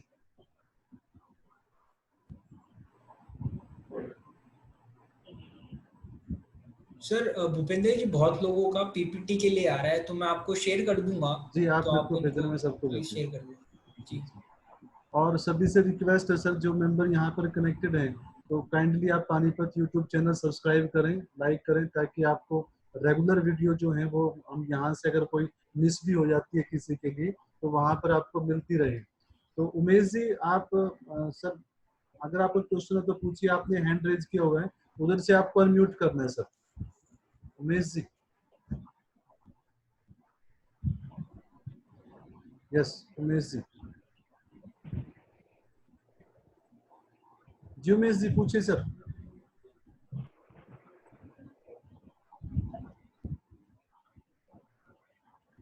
आदित्य जी आपके डिलीवरी इतनी बढ़िया थी, लोग कंफर्टेबल हो गए, लेट के देख रहे हैं सर।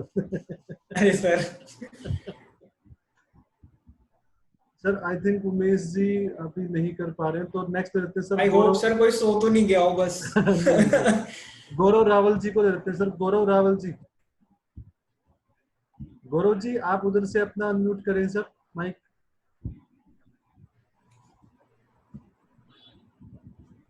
गौरव रावल जी, नहीं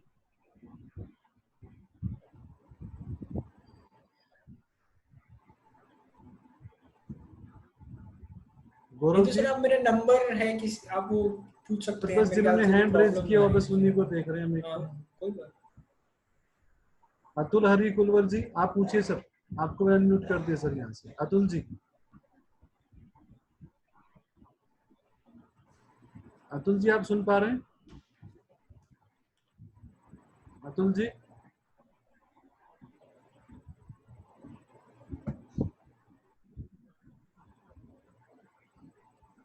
गुड आफ्टरनून मनप्रीत जी, कैसे हैं?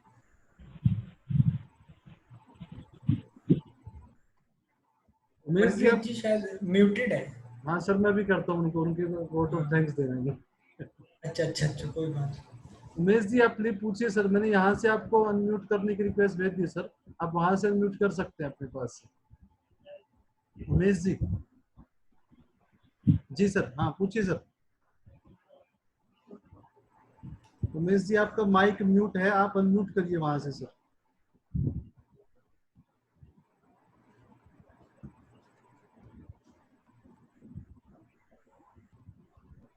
हाँ जी सर, आदित्य जी कैसे हैं? बढ़िया सर बढ़िया। और आज तो बताएं। आज तो सेक्रेटरी साहब ने हमारे पे सेक्शन लगा रखी थी, अब म्यूट ही करेंगे। अरे सर, और बताएं सर, कैसा बस चल ठीक, रहा है सब? बस ठीक है सर, ऑफिस में ही हूँ, ऑफिस में ही बैठा था। अब बस सर वही है, अब सबने खोल दिया है थकार के कि कुछ तो करें हम। सुरेश जी उधर से म्यूट कर लीजिए सर, आप अनम्यूट कर लीजिए सर, मैंने यहाँ से रिक्वेस्ट भेज दिया आपको। हाँ।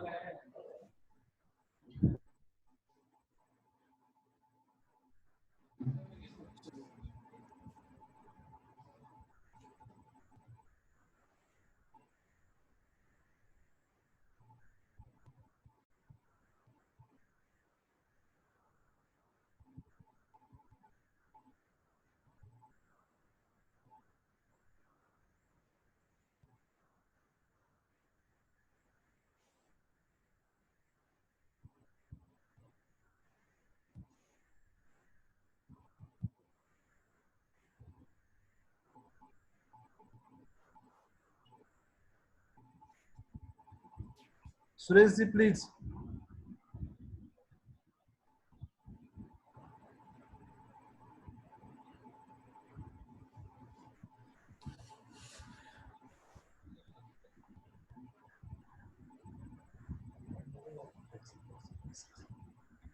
हाँ वो मुझे कुछ बोलना था।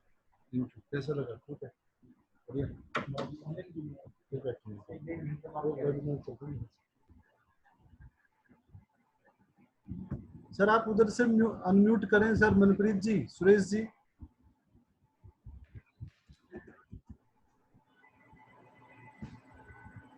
सुरेश जी उधर से कॉल आ अनम्यूट। गई। हाँ जी हाँ हाँ जी, बोलो जी हाँ बोलो। जी, अब हाँ हो जी गया। और सारे आ गए हैं सर जी जी। ओ, ना, कॉल आ ना, गई थी सर, क्या करता था, अभी तो म्यूट किया था। हाँ now I hand over to Bhupinder ji ने मनप्रीत जी। जी now I hand over Bhupinder ji to. ने सबकी बोलती बंद कर रखी है। Now I hand over to Manpreet ji, vice chairman branch for vote of thank you thanks sir. Vinder ji, thank you secretary साहब। सुरेश जी प्रणाम। प्रणाम जी। नाम जी। Thank you Aditya ji for your deliberation today. Thank you sir ऐसे ही मतलब अपनी नॉलेज शेयर करते रहिए कि मेंबर से बहुत इंपॉर्टेंट काम कर रहे हैं आजकल आप लोग। नहीं सर, आप लोग अपॉर्चुनिटी देते हो, प्यार है सर, आप बुलाते हो। हम तो सर हमेशा रेडी हैं बुलाने के लिए, ऐसी कोई बात नहीं नहीं सर, थैंक यू सो अब मच। वही बात है, कल वो कहते पैनल इतना बड़ा हो गया अब तो नंबर सबको बुलाने लगते तो नंबर लेट आता है। नहीं नहीं सर, तो कोई बाकी ट्राई पूरी रखते हैं सभी members. Thank you all the members to attend the webinar today. कल के लिए तो वैसे वेबिनार की छुट्टी है, आप कल कल छुट्टी है सर, कल संडे की छुट्टी है। organized any haven't organized any webinar on Monday. The mail will be forwarded to you regarding the ID and Aditya password. जी क्या फीलिंग क्या आ रही है कि रोज क्लास लग रही है अब हमारी ना सबकी, रोज 11 बजे बैठ जाते हैं बैग बैग लेके। नहीं सर, अच्छी बात है। फर्स्ट ऑफ ऑल तो पानीपत ब्रांच ने जो ये इनिशिएटिव लिया है ना सर, बहुत अच्छा है। मेरे ख्याल से स्ट्रेंथ भी अच्छी है सर, मतलब आज के डेट में अच्छी स्ट्रेंथ भी थी, लोग एंजॉय कर रहे हैं। 72 स्ट्रेंथ आई थी सर, 72 तक आ गई थी आई थिंक। और बिल्कुल sir. Now I hand over to Suresh ji, chairman of the branch. Please sir say few words. Aditya ji, जी सर। आपका आज सुना बहुत अच्छा लगा हमारे को कि आपने बड़े आराम से सबको धीरज से समझाया है। तो मैं आशा करता हूँ लगभग सबको कुछ ना कुछ 100% ना भी आओ तो 90% तो आ गया होगा समझ में। तो वे ऑफ टॉकिंग बहुत अच्छा है। तो मैं एक्सपेक्ट करता हूँ कि मेंबर्स को बहुत ज्यादा बेनिफिट होगा। Thank you to all members and you. Sir एक और रिक्वेस्ट है लास्ट में, जितने मेंबर कनेक्टेड है ना प्लीज यूट्यूब चैनल सब्सक्राइब करें पानीपत का। और हमने बहुत जल्दी इस लॉकडाउन में मोर देन 100 सब्सक्राइबर जोड़ दिए हैं। और यूट्यूब से भी हमारे को कांग्रेचुलेशन आया है कि आप अच्छा काम कर रहे हैं। और इतने जी तो खैर पढ़ाई कर ही रहे हैं हमारी, यूट्यूब भी कर रहे हैं। नहीं नहीं सर, पानीपत को पहले करिए सर। आदित्य जी भी सब्सक्राइब करेंगे और अपने लोगों से भी सब्सक्राइब करवाएंगे। बिल्कुल सर, बिल्कुल करेंगे। I request you all to please subscribe Panipat branch YouTube channel sir, बहुत जरूरी है सर। Thank you. सेक्रेटरी साहब वो पिछले वाली का लिंक भेजे हम लोगों ने सबको। अब सर मैंने सब यूट्यूब पे चैनल पे डाल दिया, सब्सक्राइब करेंगे तभी मिलेगा सबको। हाँ ये बात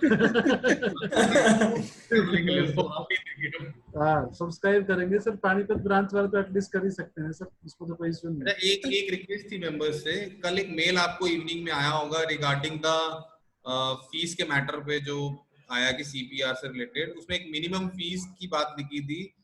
तो मिनिमम फीस सर वो है जो ममता मैम आपको रोज सुबह डालती है कि 118 rupees as per CP guidelines issued by the institute deposit करानी है पर वेबिनार। सर जिसको भी, हाँ पर वेबिनार, तो सर जिसको भी सीपीआर लेने हैं वो द रिक्विजिट प्रोसीजर फॉलो करके वो ले सकता है।